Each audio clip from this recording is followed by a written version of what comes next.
সদ্য হসপিটালে জয়েন হওয়া নতুন এক ডাক্তার তার অসাধারণ অপারেশন স্কিলের কারণে খুব অল্প সময়ের মধ্যেই চারিদিকে ফেমাস হয়ে পড়ে। এক কথায় মানুষজন তাকে ভগবান মানতে শুরু করে। তবে গল্পের টুইস্ট আসে তখনই যখন একটা বিশাল অ্যাক্সিডেন্টের কারণে ওই ডাক্তারের পুরো বডিটা কোমায় চলে যায় এবং তার আত্মা শরীর থেকে বেরিয়ে এসে চারিদিকে ঘুরে বেড়াতে শুরু করে। তারপর কি হলো, ওই ডাক্তারের আত্মা কি আদৌ পেরেছিল পুনরায় তার নিজের শরীরে ফিরে যেতে? সেটাই দেখবো আমরা আজকের ভিডিওতে। শুরুতেই একজন ডাক্তারকে দেখানো হয়। সে কোনো সাধারণ ডাক্তার নয়, কারণ সে এমন সমস্ত অপারেশন করতে পারে যেগুলো অন্য ডাক্তাররা করার কথা চিন্তাও করে না। দেখা যায় হসপিটালে একটা রোগী এসেছে যার পেটে গুরুতর চোটের কারণে অনেক ব্লিডিং হচ্ছিল। দ্রুত তার সার্জারি করা না হলে ওই ব্যক্তি মারাও যেতে পারে। তবে ওই দিন হসপিটালে সমস্ত সার্জেন্ট ব্যস্ত থাকায় হসপিটাল কর্তৃপক্ষ ওই ব্যক্তিকে ভর্তি নিতে রাজি হয় না, যে কারণে ওই রোগীর পরিবারের লোকেরা কাঁদতে শুরু করে এবং হসপিটাল কর্তৃপক্ষের কাছে ভর্তি নেওয়ার জন্য অনুরোধ করতে থাকে। তবে হসপিটাল কর্তৃপক্ষ তাদের কোনো কথাই শুনতে রাজি নয়, উল্টে তারা তাদেরকে সেখান থেকে চলে যেতে বলে। তবে ঠিক এই সময় সেখানে এসে উপস্থিত হয় ইয়াং মিন। সে ওই হসপিটালে জয়েন করা একজন নতুন ডাক্তার। সে যখন এই ঘটনাটা লক্ষ্য করে তখন ওই রোগী এবং তার পরিবারের জন্য তার অনেক খারাপ লাগে, যে কারণে সে ঠিক করে সে নিজেই ওই রোগীর সার্জারি করবে। তবে হসপিটাল কর্তৃপক্ষ এতে রাজি হয় না, কারণ ইয়াং মিন একজন নতুন ডাক্তার, যে কারণে তার সার্জারি সম্পর্কে খুব একটা ধারণা নেই। তাই ভুলবশত যদি ওই রোগীটা মারা যায় তাহলে তার দায়ভার এসে পড়বে হসপিটালের উপর। তবে ইয়াং মিনও পিছু হাঁটতে নারাজ। সে স্ট্রেচারটাকে আটকে নেয় এবং জোর করেই সার্জারিটা করতে চায়। আর এটা বলতে বলতেই হঠাৎ করেই অদৃশ্য কিছু একটা ইয়াং মিনের শরীরে প্রবেশ করে, যার কারণে তার চোখে একটা অন্য রকমের চমক লক্ষ্য করা যায়। এই সার্জারিটা ইয়াং মিনের জীবনের প্রথম সার্জারি হলেও সে একজন অনুভবী ডাক্তারের মতো অপারেশনটা সম্পন্ন করে। আর এখান থেকেই শুরু হয় ইয়াং মিনের জীবনের নতুন এক অধ্যায়। সে শুধুমাত্র এই একটা সার্জারিতেই থেমে থাকেনি, এমন অসংখ্য ভয়ানক সব সার্জারি করে রোগীদের জীবন বাঁচিয়েছে, যে কারণে অল্প কিছু সময়ের মধ্যেই তাকে সবাই প্রফেসর উপাধি দেয়। তবে দেখতে দেখতেই ইয়াং মিনের মনে তার এই অসাধারণ অপারেশন স্কিল নিয়ে অহংকার জন্মে যায়, যে কারণে সে বেশ কিছু নিয়মকানুন তৈরি করে। অর্থাৎ সে কেবলমাত্র সেই সব রোগীরই অপারেশন করবে যাদের 1% হলেও বাঁচার সম্ভাবনা রয়েছে। ঠিক এই কারণেই হার্ট অ্যাটাক জনিত কেসগুলিতে সে হস্তক্ষেপ করতে চায় না, কারণ এতে রোগীর বাঁচার চান্স খুবই কম। দেখা যায় ইয়াং মিনের এমন নিয়মকানুনের কারণেই আজ আবারও একজন রোগী চিকিৎসা না পেয়ে প্রাণ হারিয়েছে। ইয়াং মিনের আচার আচরণ দেখে মনে হয় সে যেন আগে থেকেই জানে যে কোন রোগী বাঁচবে আর কোন রোগী মারা যাবে। এভাবেই দেখতে দেখতে একসময় ইয়াং মিনের পপুলারিটি পুরো ওয়ার্ল্ডে ছড়িয়ে পড়ে, অর্থাৎ সে হয়ে ওঠে ওয়ার্ল্ডের বেস্ট সার্জেন্ট। তবে গল্পের টুইস্ট আসে তখনই যখন সুংথাক নামের একজন নতুন ডাক্তার ওই হসপিটালে জয়েন করে। আসলে সে ছিল ওই হসপিটালের মালিকের ভাইয়ের ছেলে, যে কারণে সে ইয়াং মিনের থেকেও একটু বেশি সুযোগ সুবিধা পেত। অর্থাৎ সে যখন হসপিটালে আসতো তখন তার ব্যাগ এবং অন্যান্য সরঞ্জাম বয়ে আনার জন্য এক্সট্রা করে লোক রাখা হতো, যেটার কারণে জয়েনিংয়ের প্রথম দিনই ইয়াং মিনের তাকে দেখে কিছুটা জেলাস ফিল হয়। তাই সে হসপিটালের ম্যানেজারকে গিয়ে বলে সুংতাককে সে তার সার্জেন্ট টিমে নিতে চায় না। তবে ডাইরেক্টর এসে ইয়াং মিনকেই দায়িত্ব দেয় সুংতাককে ঠিকঠাক ট্রেনিং দেওয়ার জন্য। তাই ইয়াং মিন সেখানে তেমন একটা কিছু না বলে সোজা চলে আসে সুংতাকের কাছে এবং তাকে সার্জারি সম্পর্কে সবথেকে কঠিন প্রশ্ন জিজ্ঞাসা করে। তবে সুংতাকও কোনো অংশে কম যায় না, সে তার সমস্ত প্রশ্নের উত্তর খুব সহজেই দিতে থাকে। এটা দেখে ইয়াং মিন বুঝতে পারে সুংতাককে থিওরিতে কোনোভাবেই প্রবলেমে ফেলা যাবে না। তাই সে সুংতাককে সার্জারি দেখার জন্য দায়িত্ব দেয়। সিন শিফট হয়, দেখা যায় আজ একজন রোগীর 5 নম্বর হার্ট সার্জারি হচ্ছে, যেটা ছিল খুবই রিস্কি। তাই ওয়ার্ল্ডের কোনো ডাক্তারই এটা করতে রাজি হয় না। তবে সবাই জানতো এই সার্জারিটা ইয়াং মিন ছাড়া আর কেউই করতে পারবে না। ইয়াং মিনের পর সুংতাক এবং আরও কিছু অ্যাসিস্ট্যান্টকে নিয়ে ওই সার্জারি রুমে প্রবেশ করে। ইয়াং মিনের অভ্যাস ছিল যে কোনো বড় সার্জারির আগে সে তার হাতটাকে ভালোভাবে ওয়ার্ম আপ করে নিত। এরপর দেখতে দেখতেই শুরু হয় ওয়ার্ল্ডের সবথেকে ভয়ঙ্কর হার্ট সার্জারি, যেটা প্রতিবারের মতোই ইয়াং মিন খুব দক্ষতার সঙ্গেই সম্পন্ন করে। অপারেশন শেষ হলে ইয়াং মিন সুংতাককে ড্রেনেজ টিউবটা সরাতে বলে। তবে এটা যেহেতু সুংতাকের জীবনের প্রথম সার্জারি ছিল তাই সে কিছুটা ঘাবড়ে যায়, যেটা দেখে ইয়াং মিন তাকে বাকি অ্যাসিস্ট্যান্টদের সামনে অনেক অপমান করে। সে বলে রোগীর যখন সিরিয়াস অবস্থা হয় তখন সবাই আমার মতোই একজন দক্ষ ডাক্তারকে বেছে নেয়, কারণ থিওরি মুখস্থ করা আর প্র্যাকটিক্যালি সেটা করে দেখানো দুটোর মধ্যে আকাশ পাতাল তফাৎ রয়েছে। সুংতাকের এই কথাটা অনেক খারাপ লাগলেও সে ইয়াং মিনকে কিছুই বলে না, কারণ একদিক দিয়ে দেখতে গেলে সে ভুল কিছুই বলেনি। এরপর সুংতাককে এমার্জেন্সি রুমে ডিউটির জন্য পাঠানো হয়। তবে তার পক্ষে এমার্জেন্সি রুমে ডিউটি করা খুব একটা সহজ ছিল না, কারণ রোগীর শরীর থেকে ব্লাডের স্যাম্পেল নিতে গিয়েও তার অবস্থা খারাপ হয়ে আসছিল। অন্যদিকে টাইকুন নামের এক কোম্পানির চেয়ারম্যানের ছেলে তার বাবার অপারেশনের জন্য তাকে হসপিটালে নিয়ে আসে এবং ইয়াংমিনের কাছে সার্জারির জন্য অনুরোধ করে। তবে ইয়াংমিন বলে এই ব্যক্তির শরীরে অনেক ছোট ছোট রোগ রয়েছে, যার কারণে এত বড় একটা অপারেশনের ধাক্কা সে সহ্য করতে পারবে না। তবে তার ছেলে এটা জানার পরেও ইয়াংমিনকে সার্জারির জন্য জোর করতে থাকে, কারণ তার উদ্দেশ্য ছিল সার্জারিতে যদি তার বাবা মারা যায় তাহলে টাইকুন কোম্পানির সমস্ত সম্পত্তির মালিক সে একাই হবে। এরপর ইয়াংমিন টাইকুনের চেয়ারম্যানের সঙ্গে দেখা করতে আসলে সে জানতে পারে এটা হলো তার এক্স গার্লফ্রেন্ড সিজেনের বাবা। সিজেনও আমেরিকাতে ডাক্তারি নিয়ে পড়াশুনো করেছে। ইয়াংমিন তাকে অনেক ঘৃণা করে, কারণ অতীতে শুধুমাত্র ইয়াংমিন গরিব হবার কারণেই সে তাকে ছেড়ে দিয়েছিল। সিজেন ইয়াংমিনকে বলে, আমি যেহেতু একজন ডাক্তার তাই আমি ভালোভাবেই জানি আমার বাবার হার্ট সার্জারি করে কোনো লাভ নেই, কারণ তাকে বাঁচানো অসম্ভব। তবে ইয়াংমিন তাকে দেখাতে চায় যে সে আর আগের মতো নেই, তার কাছে এসব ছোটখাটো অপারেশন কোনো ব্যাপারই নয়। এরপর ইয়াংমিন তার রুম থেকে নিজের কোটটা নিয়ে আসে, আর দেখতে দেখতেই কিছুক্ষণের মধ্যেই শুরু হয় ওই চেয়ারম্যানের হার্ট সার্জারি। যেহেতু চেয়ারম্যানের শরীরে আগে থেকেই অসংখ্য ছোট ছোট রোগ বাসা বেঁধেছিল, তাই অপারেশনটা করতে গিয়ে ইয়াংমিন অনেক সমস্যার সম্মুখীন হয়। সে ভালোভাবেই জানতো এই অপারেশনটা কতটা রিস্কি হতে পারে, তবে তা সত্ত্বেও এক্সকে নিজের দক্ষতা দেখিয়ে জিলাস ফিল করানোর জন্য সে অপারেশনটা কন্টিনিউ করে। যাই হোক, একটানা 10 ঘন্টা অপারেশনের পর অবশেষে তারা সফল হয়, কিন্তু চেয়ারম্যানের জ্ঞান ফিরে আসার আগেই তাকে মারার জন্য একটা নোংরা খেলা চালু হয়ে গিয়েছিল। ইয়াংমিন এবং তার একজন সহকর্মী ডক্টর তেইহিউন চেয়ারম্যানের বেডের পাশে দাঁড়িয়ে তার জ্ঞান ফেরার অপেক্ষা করছিল। তবে ইয়াংমিন এটা জানতো না যে তেইহিউন একজন লোভী ও স্বার্থপর ব্যক্তি। আসলে চেয়ারম্যানকে মারার জন্য যে প্ল্যানটা তৈরি করা হয়েছিল সেটাতে তেইহিউনও জড়িত ছিল। এই মুহূর্তে ইয়াংমিনের ফোনে হঠাৎ করেই তার এক্সের মেসেজ আসে। আসলে সে ইয়াংমিনকে দেখা করার জন্য ডেকে পাঠিয়েছিল। ইয়াংমিনও একটুও সময় নষ্ট না করে দেখা করার জন্য দ্রুত বেরিয়ে পড়ে, আর ঠিক এই সুযোগটাকেই কাজে লাগিয়ে তেইহুন তার প্ল্যান অনুযায়ী কাজ শুরু করে। এদিকে ইয়াংমিন সিজেনের পাঠানো লোকেশনে আসলে সেখানে কাউকেই দেখতে পায় না। ব্যাপারটা তার কিছুটা সন্দেহজনক মনে হয়। সাথে সাথেই তার কাছে হসপিটাল থেকে খবর আসে চেয়ারম্যানের জ্ঞান ফিরেছে এবং তার শরীরের অবস্থা আরও খারাপ হয়ে আসছে। এটা শোনা মাত্রই ইয়াংমিন দ্রুত গাড়ি নিয়ে হসপিটালের উদ্দেশ্যে রওনা দেয়। ঠিক সেই মুহূর্তেই দেখা যায় একজন ডেলিভারি বয় ইয়াংমিনের পিছু নিয়েছে। আসলে তাকে কিছু অর্থের বিনিময়ে ইয়াংমিনের গাড়িটাকে অ্যাক্সিডেন্ট করানোর কন্ট্রাক্ট দেওয়া হয়েছিল। ওই ডেলিভারি বয় প্ল্যান অনুযায়ী তার বাইক নিয়ে ইয়াংমিনের গাড়ির সামনে চলে আসে। ইয়াংমিন তাকে বাঁচাতে গিয়ে একটা অন্য গাড়িতে ধাক্কা মারে, যার কারণে সে বেশ গুরুতরভাবেই আহত হয়। এরপর ইয়াংমিন গাড়ি থেকে বেরিয়ে লক্ষ্য করে ওই ডেলিভারি বয় তার সামনেই অজ্ঞান অবস্থায় পড়ে আছে। ইয়াংমিন তার নার্ভ চেক করার চেষ্টা করে, তবে সে কোনোভাবেই ওই ব্যক্তির হাতটা ধরতে পারছিল না। এরপর সে যখন তাকে সিপিআর দেওয়ার চেষ্টা করে তখন তার হাত ওই ব্যক্তির শরীর ভেদ করে অপর পাশে চলে যায়। ইয়াংমিন কিছুতেই বুঝে উঠতে পারছিল না যে তার সঙ্গে এখন কি হচ্ছে। এরপর সে যখন ভয়ে ভয়ে নিজের গাড়ির কাছে আসে তখন সে লক্ষ্য করে তার বডিটা তখনও তার গাড়ির ভেতরেই পড়ে আছে, অর্থাৎ তার আত্মা তার শরীর থেকে বেরিয়ে এসেছে।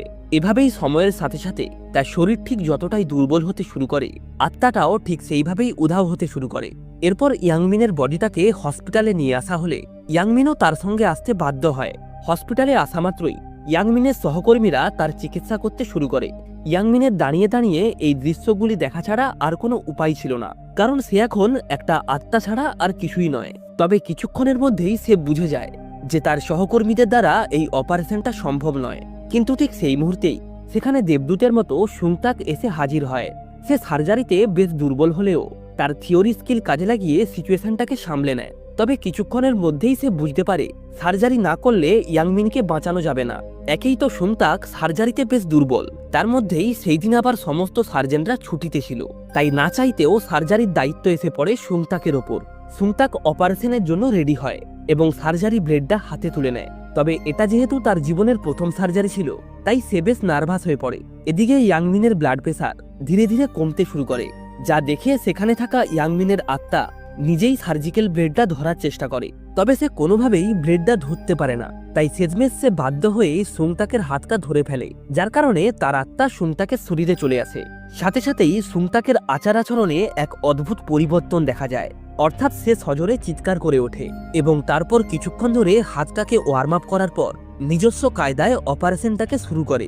এভাবেই বেশ কিছুক্ষণ ধরে অপারেশনের পর শেষমেশ তার ব্লাড প্রেশারটা স্থির হয়, যার কারণে ইয়াংমিনের আত্মা পুনরায় নিজের শরীরে ফিরে যায়। আর এদিকে সুংতাক হতবাক হয়ে দাঁড়িয়ে থাকে, কারণ এতক্ষণ তার সঙ্গে কি হয়েছে সে কিছুই জানতো না। তবে ঠিক এই মুহূর্তেই ইয়াংমিনের ব্লাড প্রেসার আবারও নিচে নামতে শুরু করে, যার কারণে তার আত্মা পুনরায় শরীর থেকে বাইরে বেরিয়ে আসে। ইয়াংমিন সুংতাকের শরীরে আবারও প্রবেশ করার চেষ্টা করে, কিন্তু তার শরীর অনেক দুর্বল থাকায় এটা সম্ভব হয়ে ওঠে না। এদিকে সুংতাক ইয়াংমিনের এমন অবস্থা দেখে হতবাক হয়ে দাঁড়িয়ে থাকে। সে কি করবে কিছুই বুঝে উঠতে পারছিল না। তবে সৌভাগ্যবশত ঠিক সেই মুহূর্তেই তেইহুন সেখানে এসে উপস্থিত হয় এবং অপারেশনটা কন্টিনিউ করে কোনো মতে ইয়াংমিনকে বাঁচিয়ে নেয়। সার্জারির সময় সে ইচ্ছে করেই ইয়াংমিনের একটা নার্ভ ভুল সার্জারি করে, যার কারণে ইয়াংমিন অনির্দিষ্ট কালের জন্য কোমায় চলে যায়।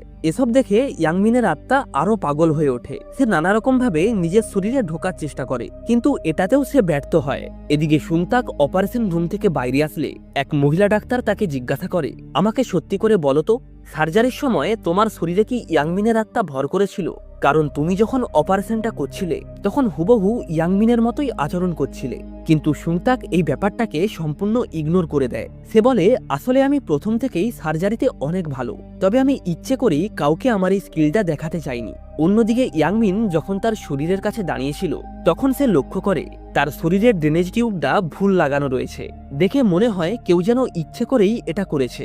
ইয়াংমিন ওই ড্রেনেজ টিউবটাকে ঠিক করার জন্য সেখানে উপস্থিত অন্য এক ডাক্তারের শরীরে প্রবেশ করার চেষ্টা করে, তবে এটাতে সে ব্যর্থ হয়। আর তখনই সে লক্ষ্য করে ওই হসপিটালের একজন সাফাই কর্মী তার দিকে তাকিয়ে আছে এবং তারপর সে নিজে থেকেই ওই ড্রেনেজ টিউবটা ঠিক করে দেয়। ইয়াংমিন বুঝতে পারে ওই মহিলা তাকে দেখতে এবং শুনতে পাচ্ছে, তাই ইয়াংমিন তার পিছু করতে শুরু করে। তবে কিছুক্ষণের মধ্যেই সে বুঝতে পারে আসলে এই সাফাই কর্মীও এক আত্মা দ্বারা পরিচালিত হচ্ছিল, আর এই আত্মাটা ছিল আঙ্কেল ডেন্টের। আঙ্কেল ডেন্ট অনেকদিন ধরেই এমন ভিন্ন ভিন্ন মানুষের শরীরে প্রবেশ করে ঘুরে বেড়াচ্ছে, যার কারণে আত্মাদের সম্পর্কে তার অনেক ধারণা ছিল। সে ইয়াংমিনকে আত্মাদের কিছু নিয়ম কানুন শেখায়, যেমন আত্মারা চাইলেও তাদের শরীর থেকে 100 মিটারের বেশি দূরে যেতে পারবে না। তাছাড়া সে যদি বারবার ভিন্ন ভিন্ন মানুষের শরীরে প্রবেশ করে ভবিষ্যতে সে তার নিজের শরীরেও আর ফিরে যেতে পারবে না। এরপর ইয়াংমিন নিজের শরীরের কাছে এসে সেটাকে খেয়াল রাখার চেষ্টা করে। যেহেতু অতীতে সে ওই হসপিটালের সবার সঙ্গে অনেক খারাপ ব্যবহার করেছিল, তাই কেউই তার বডিটাকে ঠিকঠাকভাবে দেখাশোনা করত না। তবে সে সুংতাককে সর্বদাই ছোট করার চেষ্টা করলেও একমাত্র সেই প্রতিনিয়ত তার বডিটাকে চেক আপের জন্য আসত।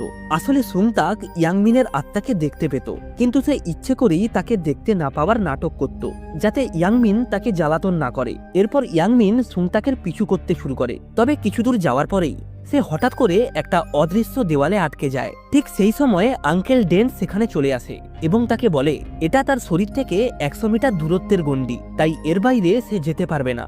আর তারপরেও যদি সে কোথাও যেতে চায় তাহলে সুংতাক কিংবা কোমাতে পড়ে থাকা কোনো বডির ভেতরে প্রবেশ করে সে বাইরে যেতে পারে। এরপর ইয়াংমিন পুনরায় তার শরীরের কাছে ফিরে আসলে সে সেখানে চেয়ারম্যানের আত্মাকে দেখতে পায়। চেয়ারম্যানের আত্মা ইয়াংমিনকে বলে, তোমাকে দ্রুত ঠিক হতে হবে, কারণ একমাত্র তুমিই পারো আমাকে বাঁচাতে। এটা শোনার পরে ইয়াংমিন দৌড়ে চেয়ারম্যানের কেবিনে যায়। সেখানে এসে দরজার বাইরে সে সিজেনকে দেখতে পায়। সিজেন আসলে তার বাবাকে দেখার জন্যই এসেছিল, কিন্তু তার ভাইয়ের সিকিউরিটি গার্ড তাকে ভেতরে ঢুকতে দেয় না। সিজেন অনেক চেষ্টার পরেও বাবাকে দেখতে না পাওয়ায় সেখানেই একটা চেয়ারে বসে কাঁদতে শুরু করে, যেটা দেখে ইয়াংমিনের অনেক খারাপ লাগে। তাই সে চেয়ারম্যানের শারীরিক অবস্থা জানার জন্য সেখান থেকেই যেতে থাকা সুংতাকের শরীরে প্রবেশ করে। তবে ঠিক এই মুহূর্তেই হসপিটালে একজন রোগী আসে, যার পেটে অনেক গুরুতর ক্ষত ছিল। ইয়াংমিন সুংতাকের শরীরের সাহায্যে দ্রুত ওই ব্যক্তির চিকিৎসা করে, আর চিকিৎসা শেষ হওয়া মাত্রই সে আঙ্কেল ডেন্টের কাছে আসে এবং তাকে জিজ্ঞাসা করে শরীর থেকে আত্মাকে বাইরে কিভাবে আনবো। এরপর আঙ্কেল ডেন্টের বলা নিয়ম অনুসারে ইয়াংমিন সুংতাকের শরীর থেকে বাইরে বেরিয়ে আসে, যার কারণে সুংতাক আবারও একবার সেখানেই হতবাক হয়ে দাঁড়িয়ে থাকে। ঠিক তখনই পুনরায় সেই মহিলা ডাক্তার সুংতাকের কাছে আসে। তার অপারেশন স্কিলের কারণে বর্তমানে অনেক রোগীকে বাঁচানো সম্ভব হয়েছে। এরপর ইয়াংমিন চেয়ারম্যানের রুমে আসে, আর সেখানে গিয়ে সে চেয়ারম্যানের আত্মাকে একটা টেবিলে বসে থাকতে দেখে। তবে ঠিক সেই মুহূর্তেই চেয়ারম্যানের ছেলেও সেই রুমে চলে আসে এবং বেডে পড়ে থাকা চেয়ারম্যানের বডিটার কাছে গিয়ে বলতে থাকে, তুমি মারা গেলেই তোমার সমস্ত সম্পত্তির মালিক আমি হয়ে যাব। এটা শোনার পর চেয়ারম্যান অবাক হয়ে যায়, কারণ সে কখনো ভাবতেই পারেনি যে তার এমন অবস্থার পেছনে তার ছেলেরই হাত রয়েছে। এরপর চেয়ারম্যানের ছেলে হসপিটালের ডাইরেক্টরের সঙ্গে দেখা করতে যায়। ইয়াংমিনও তার পিছু নিয়ে সেখানে গিয়ে পৌঁছালে জানতে পারে আসলে যে ডেলিভারি বয়ের কারণে তার অ্যাক্সিডেন্ট হয়েছিল সেটা চেয়ারম্যানের ছেলে এবং এই হসপিটালের ডাইরেক্টর দুজন ইচ্ছে করেই করিয়েছে। এটা জানার পরে ইয়াংমিন হতাশায় ভেঙে পড়ে। অন্যদিকে দেখা যায় তেইহুন নামের সেই ডাক্তার তার বেশ কিছু সহকর্মীকে নিয়ে ইয়াংমিনের কেবিনে আসে। এরপর তারা ইয়াংমিনকে সেখান থেকে একটা বিশেষ কেবিনে ট্রান্সফার করে যেখানে সেই সমস্ত রোগীদের রাখা হয়েছে যাদের বাঁচার কোনো সম্ভাবনা নেই। তেইহুন তার সহকর্মীদের বলে এরা হলো সেই সমস্ত রোগী যাদের বাঁচার চান্স কম থাকায় ইয়াংমিন তাদের চিকিৎসা না করে সেখানেই ফেলে রেখেছে। আর আজ ভাগ্যের পরিহাসে তাকেও এই রোগীগুলির সঙ্গেই রাখা হয়েছে। এটা শোনার পর ইয়াংমিন অনেক কষ্ট পায়। সে অতীতে করে আসা নিজের ভুলগুলো বুঝতে পারে। এরপর ইয়াংমিন তার আশেপাশে লক্ষ্য করলে ওই কেবিনে ভর্তি থাকা রোগীদের আত্মাকে দেখতে পায় যারা সবাই ইয়াংমিনের ওপরে অনেক ক্ষুব্ধ ছিল। ইয়াংমিন তার অতীতে করে আসা ভুলের প্রায়শ্চিত্ত করার জন্য সুংতাকে শরীরে প্রবেশ করে এবং অতীতে ফেলে আসা সমস্ত রোগীর চিকিৎসা করার সিদ্ধান্ত নেয়। এরপর দেখতে দেখতেই সে এমন অসংখ্য রোগীর সার্জারি করে তাদের প্রাণ বাঁচায়। প্রতিটা সফল সার্জারির পর সুংতাক সবার কাছে হিরো হয়ে যেত। সুংতাক প্রত্যেকটা সফল অপারেশনের পর সিসিটিভি রুমে গিয়ে তার সমস্ত ফুটেজ ডিলিট করে দিত, কারণ সে চাইতো না অপারেশনের সময় ইয়াংমিন যে তার শরীরে ভর করে সেটা অন্য কেউ জানতে পারুক। তো যাই হোক, দিনের পর দিন এমন অসংখ্য অপারেশনের কারণে সুংতাক বেশ দুর্বল হয়ে পড়ে। তাই সে একদিন হসপিটাল থেকে ছুটি নিয়ে বাড়িতে রেস্ট করার সিদ্ধান্ত নেয়। তবে দুর্ভাগ্যবশত ওই দিন হসপিটালে অনেক বড় একটা ঘটনা ঘটে। আসলে ইয়াংমিনের শরীরটাকে তার কেবিন থেকে অন্য একটা কেবিনে ট্রান্সফার করা হচ্ছিল। তাই ইয়াংমিন দৌড়ে তার শরীরের কাছে আসে এবং সে দেখতে পায় তার শরীরটাকে একাধিক ডাক্তার একসঙ্গে ঘিরে রয়েছে, যে কারণে ইয়াংমিন নার্ভাস হয়ে চারিদিকে সুংতাককে খুঁজতে শুরু করে যাতে সে পুনরায় সুংতাকের শরীরে প্রবেশ করে তাদেরকে আটকাতে পারে। এখান থেকে সিন ডাইরেক্টরের কাছে শিফট হলে দেখা যায় তেইহুন নামের সেই ডাক্তার ডাইরেক্টরের কাছে ইয়াংমিনের শরীরটাকে অন্য কেবিনে না সরানোর জন্য অনুরোধ করে, কারণ সে তার অতীতে করে আসা কৃতকর্মের জন্য প্রায়শ্চিত্ত করতে চায়। তবে তার মুখে এমন কথা শুনে ডাইরেক্টর অনেক রেগে যায় এবং তাকে পুনরায় মনে করিয়ে দেওয়ার চেষ্টা করে যে শুধুমাত্র প্রফেসর পদটা পাওয়ার জন্যই সে ইয়াংমিনের এত বড় ক্ষতি করেছে এবং একই সাথেই সে তাদের সঙ্গে হাত মিলিয়ে টাইকুন কোম্পানির চেয়ারম্যানকে হত্যা করার জন্য তার শরীরে বিষ ইনজেক্ট করেছে। এদিকে ইয়াংমিন তখনও পুরো হসপিটালে সুংতাককে খুঁজে বেড়াচ্ছিল, আর তখনই সে দেখতে পায় হসপিটালের ডিন তার শরীরটাকে অন্যত্র সরিয়ে নিয়ে যাচ্ছে। তবে ঠিক এই মুহূর্তেই সেখানে সুংতাক চলে আসে। সে কোনো রকমে ডিনের হাত থেকে ইয়াংমিনের বডিটা নিয়ে সেখান থেকে পালাতে শুরু করে, যা দেখে ডিন তার পিছু করা শুরু করলে হসপিটালের সেই সাফাই কর্মী অর্থাৎ ডক্টর ডেন্টের আত্মা সেই ডিনকে আটকে নেয়। এদিকে সুংতাক যখন ইয়াংমিনের শরীরটা নিয়ে সামনের দিকে এগোচ্ছিল তখন হসপিটালের ডাইরেক্টর তাকে আটকে নেয়। তবে ডাইরেক্টর তাকে কিছু বলার আগে সেখানে ইয়াংমিনের এক্স গার্লফ্রেন্ড সুজন চলে আসে। সে ইয়াংমিনের শরীরে কাউকে টাচও করতে দেয় না, এমনকি সে বলে সে হলো ইয়াংমিনের গার্ডিয়ান। এরপর সে যখন ইয়াংমিনের বেডের সামনে বসেছিল তখন অতীতে ইয়াংমিনের সঙ্গে ব্রেকআপ করার জন্য সে অনেক গিল্টি ফিল করতে থাকে, আর এই সবকিছুই ইয়াংমিনের আত্মা পেছনে দাঁড়িয়ে দেখতেছিল। সে বুঝতে পারে সুজন তাকে এখনো ভালোবাসে।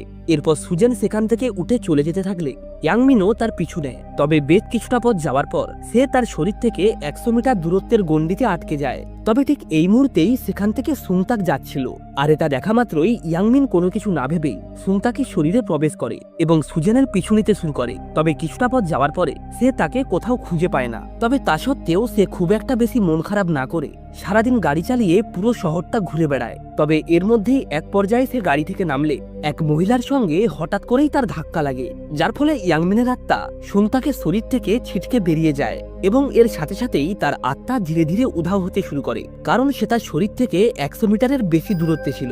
আর এমনটাই যদি আর কিছুক্ষণ চলতে থাকে তাহলে হসপিটালের বেডে পড়ে থাকা তার শরীরটাও মারা যাবে। তাই ইয়াংমিন সুংতাকের কাছে তার প্রাণ ভিক্ষা চায়। তবে সুংতাক ইয়াংমিনের দিকে না তাকিয়ে তার সঙ্গে ধাক্কা খাওয়া সেই মহিলাটির দিকে গুরুত্ব দেয়, কারণ ওই মহিলাটি অজ্ঞান হয়ে গিয়েছিল এবং তাকে দেখে মনে হচ্ছিল সে যেন আগে থেকেই কোনো এক বিশেষ রোগে আক্রান্ত।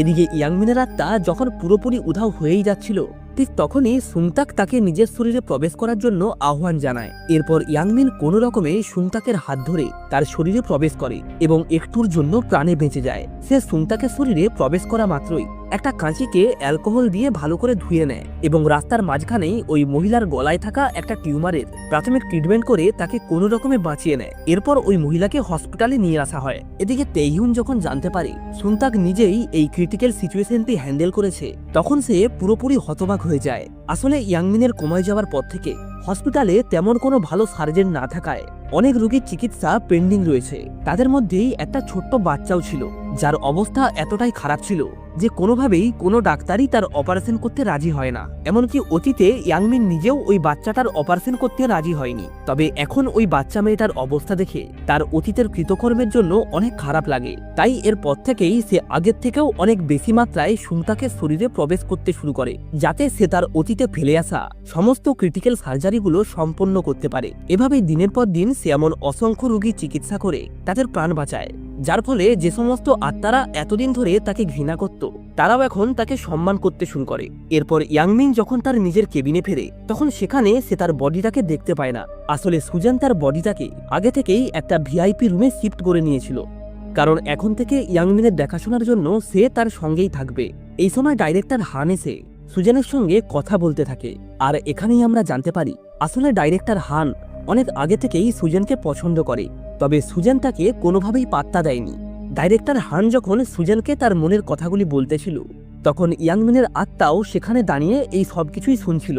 ডাইরেক্টরের মুখে এমন সব কথা শুনে তার অনেক রাগ হলেও সে কিছুই করতে পারে না। তো যাই হোক, পরের দিন সকালবেলায় সুজান খবরের পেপারে লক্ষ্য করে সেখানে ছাপা রয়েছে তার বাবার জ্ঞান ফিরে এসেছে।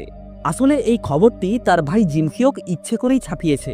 বাবার জ্ঞান ফিরে আসার কথা শুনে সুজান তার বাবার সঙ্গে দেখা করতে যায়, তবে কেবিনের বাইরে থাকা তার ভাইয়ের সিকিউরিটি গার্ড কোনোভাবেই তাকে ভেতরে যেতে দেয় না।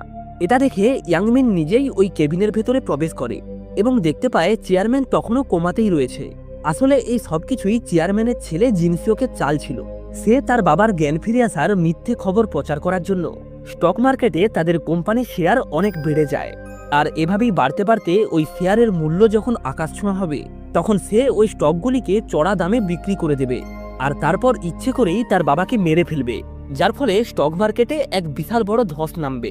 তখন সে পুনরায় চড়া দামে বিক্রি করা ওই স্টকগুলোকে স্বল্প পরিমাণ অর্থ দিয়ে কিনে নেবে। এরপর দেখা যায় ইয়াংমিন তেইহুনের পিছু করতে শুরু করে এবং সে জানতে পারে আসলে তেইহুন ওই হসপিটালের ডাইরেক্টর এবং চেয়ারম্যানের ছেলের সঙ্গী ছিল, আর তাকেই দায়িত্ব দেওয়া হয়েছিল চেয়ারম্যানের শরীরে বিষ ইনজেক্ট করার জন্য। এই সব কিছু জানার পর ইয়াংমিন মনের দিক থেকে বেশ ভেঙে পড়ে, কারণ সে তেইহুনকে অনেক ভরসা করত। এরপর সে রেগে গিয়ে তেইহুনকে মারানোর চেষ্টা করে, তবে এতে কোনো লাভ হয় না। তেইহুনকে সে উচিত শিক্ষা দিয়েই ছাড়বে। তাই সে রাতের বেলায় সুনতাকের শরীরে প্রবেশ করে তেইহুনের রুমে আসে এবং তাকে সাবধান করে বলে সে যদি দ্বিতীয়বার এমন কোনো কুকর্ম করে তাহলে সে তাকে প্রাণে মেরে ফেলবে। সুনতাকের মুখে এই সমস্ত কথা শুনে তেইহুন বেশ ঘাবড়ে যায়। তাই সে দৌড়ে এসে সুনতাকের কলার ধরে তাকে জিজ্ঞাসা করে, এসব ঘটনা তুমি কিভাবে জানলে? তবে ততক্ষণে যেহেতু ইয়াংমিন সুনতাকের শরীর থেকে বেরিয়ে গিয়েছিল, তাই সুনতাক বুঝতেই পারে না যে তেইহুন তাকে কি বলতে চাইছে। কিন্তু সে এটা ভালোভাবে বুঝতে পারে যে এতক্ষণ ধরে তার শরীরে ইয়াংমিন ভর করেছিল। তাই সে দ্রুত কন্ট্রোল রুমে গিয়ে সমস্ত সিসিটিভি ফুটেজ ডিলিট করে দেয়, যাতে কেউ এটা জানতে না পারে যে ইয়াংমিনের আত্মা মাঝে মধ্যেই তার শরীরে ভর করে। এর ঠিক কিছুক্ষণ পরেই তেইহুন আসে সিসিটিভি ফুটেজ চেক করার জন্য, তবে সেখানে সে কিছুই দেখতে পায় না। এদিকে সুজেন যখন ইয়াংমিনের রিপোর্ট চেক করছিল, তখন সে বুঝতে পারে ইয়াংমিনের মানসিক অবস্থা ধীরে ধীরে খারাপ হয়ে আসছে, আর এভাবেই চলতে থাকলে তাকে বাঁচানো প্রায় অসম্ভব। ইয়াংমিন যখন এইসব দেখে তখন তার মনে পড়ে আঙ্কেল ডেন তাকে বলেছিল সে যত বেশি পরিমাণ অন্যের শরীরে তার আত্মাকে প্রবেশ করাবে, কোমাতে পড়ে থাকা তার শরীরের অবস্থা ততই খারাপ হতে থাকবে, আর তার শরীর যদি একবার মারা যায় তাহলে তাকে সারা জীবন এমনভাবেই আত্মা হয়ে ঘুরে বেড়াতে হবে।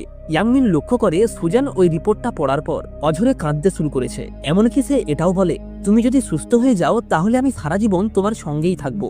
আর এটা শোনা মাত্রই ইয়াংমিন দ্রুত সুংতাকে শরীর থেকে বেরিয়ে যায় এবং শপথ নেয় সে আর কখনোই অন্য কোনো শরীরে প্রবেশ করবে না। ঠিক এই সময় দেখা যায় পেছন থেকে একটা প্রেতাত্মা অদ্ভুতভাবেই ইয়াংমিনের ওপর নজর রাখছিল। আসলে আত্মাটা ছিল ওই ডেলিভারি ম্যানের, যে হসপিটালের ডাইরেক্টরের সঙ্গে হাত মিলিয়ে ইচ্ছে করেই ইয়াংমিনের অ্যাক্সিডেন্টটা করিয়েছিল। ওই দিন হসপিটালে আবারও একটা রোগী আসে, যার অবস্থা খুবই ক্রিটিক্যাল ছিল। রুগীটিকে দেখা মাত্রই ইয়াংমিন বুঝতে পারে তার হার্ট অ্যাটাক জনিত সমস্যা রয়েছে। তবে এই জিনিসটাই যখন তেইহুন জানতে পারে তখন সে বেশ ঘাবড়ে যায় এবং কোনো মতেই সার্জারিটা করতে রাজি হয় না। উল্টে সে সুংতাককেই এই অপারেশনটা করতে বলে, যার কারণে সুংতাকও বেশ চিন্তায় পড়ে যায়, কারণ সে সার্জারির কিছুই জানত না। আর এতদিন ধরে সে যা কিছু করেছে সবকিছুই ইয়াংমিনের সাহায্যেই করেছে। তবে সে যখন ওই রুগীর স্ত্রী এবং সন্তানকে আত্মনাদ করতে দেখে, তখন সে কিছুটা বাধ্য হয়েই ওই অপারেশনটা করতে রাজি হয় এবং দ্রুত তার সহকর্মীদের রুগীকে অপারেশন রুমে নিয়ে আসতে বলে। অপারেশনের আগে সুংতাক ইয়াংমিনকে তার শরীরে প্রবেশ করার জন্য অনুরোধ করে। তবে ইয়াংমিন যেহেতু তার গার্লফ্রেন্ড সুজেনকে কারো শরীরে প্রবেশ না করার শপথ করেছিল, তাই সে সুংতাকের এই প্রস্তাবে রাজি হয় না। শেষমেশ সুংতাক বাধ্য হয়ে নিজেই সার্জারিটা করতে রাজি হয়। সে সার্জারি রুমে প্রবেশ করলে হসপিটালের ডাইরেক্টর সহ আরও অনেকেই এই সার্জারিটা দেখতে আসে, কিন্তু তারা সুংতাককে দেখে কিছুটা বিরক্তি বোধ করে, কারণ তারা সুংতাকের নামে যা কিছুই শুনেছিল বর্তমানে তার সবকিছুই উল্টো চলছে। অর্থাৎ সার্জারি তো অনেক দূরের কথা, সুংতাক ঠিক করে সার্জিক্যাল ব্লেডটাকেও ধরতে পারছিল না। তখন সুংতাক সেখানে দাঁড়িয়ে থাকা ইয়াংমিনের আত্মার দিকে তাকায় এবং পুনরায় তাকে তার শরীরে প্রবেশের জন্য অনুরোধ করে। আর এই দৃশ্যটা দেখে ইয়াংমিন পুরো অবাক হয়ে যায়, কারণ সে এতদিন মনে করত সুংতাক তাকে দেখতে পায় না, সে শুধুমাত্র তাকে অনুভব করতে পারে। কিন্তু এখন যখন সে জানতে পারে যে সুংতাক এতদিন তাকে দেখেও না দেখার নাটক করেছে, তখন সে অনেক কষ্ট পায়। আসলে সুংতাক ছোট থেকেই এমন সমস্ত অদৃশ্য আত্মাকে দেখতে পেত। ছোটবেলায় হসপিটালে সে এক মহিলার আত্মাকে দেখে যে কোনোভাবেই তার বাচ্চার জুতোটাকে তুলতে পারছিল না। তখন সুংতাক নিজে গিয়ে ওই মহিলাকে জুতোটা তুলতে সাহায্য করে। যাই হোক, শিন এখান থেকে বর্তমানে ফিরে আসে। দেখা যায় ইয়াংমিন এইসব ব্যাপার নিয়ে তেমন কিছু না ভেবে সোজা সুংতাকের শরীরে প্রবেশ করে, যার কারণে কিছুক্ষণের জন্য সুংতাকের আচার আচরণে বেশ কিছু পরিবর্তন দেখা যায়। আর এই ব্যাপারটা সেখানে দাঁড়িয়ে থাকা সবার বেশ কিছুটা অদ্ভুত মনে হয়। এরপর ইয়াংমিনের আত্মা তার সেই চেনা স্টাইলে অপারেশনটা শুরু করে। তার সার্জিক্যাল ব্লেড ধরার পদ্ধতি ও সার্জারির সেই অসাধারণ দক্ষতা মুখের ভাষায় প্রকাশ করা প্রায় অসম্ভব। দেখতে দেখতেই কিছুক্ষণের মধ্যেই সার্জারিটা সফল হয়। এরপর একটা ফাঁকা জায়গাতে এসে ইয়াংমিন ও সুংতাক একে অপরের সঙ্গে কথা বলতে থাকে। সুংতাক ইয়াংমিনকে বলে সে শুধুমাত্র তাকেই নয়, তার মতোই সমস্ত অদৃশ্য আত্মাদের দেখতে পায়। এরপর ইয়াংমিন সুজেনকে করা শপথের কথাটা সুংতাককে জানায় এবং ঠিক করে এখন থেকে তারা এই শরীরে প্রবেশের খেলাটা বন্ধ করে দেবে। অন্যদিকে দেখা যায় সুংতাকের এমন অপারেশন স্কিল দেখে তার বাকি সহকর্মীরাও বেশ অবাক হয় এবং ভাবতে থাকে সুংতাকও তাদের মতোই একজন সদ্য জয়েন হওয়া ডাক্তার হওয়া সত্ত্বেও সে কিভাবে এমন নিখুঁত সার্জারি করতে পারে। এদিকে দেখা যায় হসপিটালের ডাইরেক্টর সুংতাকের করা ওই অপারেশনের ভিডিওটা সোশ্যাল মিডিয়াতে আপলোড করে দেয়, যা দেখে বেশ কিছু নিউজ রিপোর্টার পরের দিন হসপিটালে আসে সুংতাকের ইন্টারভিউ নেওয়ার জন্য। আসলে ওই ডাইরেক্টর এত অল্প সময়ে তার ভাই সুংতাকের পপুলারিটি দেখে অনেক জেলাস ফিল করছিল। সে ওই ভিডিওটা এটা ভেবেই আপলোড করেছে যে ভবিষ্যতে সুংতাক যদি কখনো অপারেশন করতে গিয়ে অসফল হয়, তখন দ্রুত চারিদিকে তার বদনাম ছড়িয়ে পড়বে। যখন থেকে ইয়াংমিন সুংতাকের শরীরে প্রবেশ করা বন্ধ করে দিয়েছে, তখন থেকেই সুংতাক এক অদ্ভুত রকমের জীবনযাপন শুরু করেছে। সে এরপর থেকে আর কোনো রকমের সার্জারি করতে রাজি হয় না। এমনকি সার্জারির পরে সামান্য ড্রেনেজ টিউব চেঞ্জ করতে গেলেও তার হাত কাঁপতে থাকে। ইয়াংমিন তার এমন অবস্থা দেখেও কোনোভাবেই তাকে সাহায্য করতে রাজি হয় না।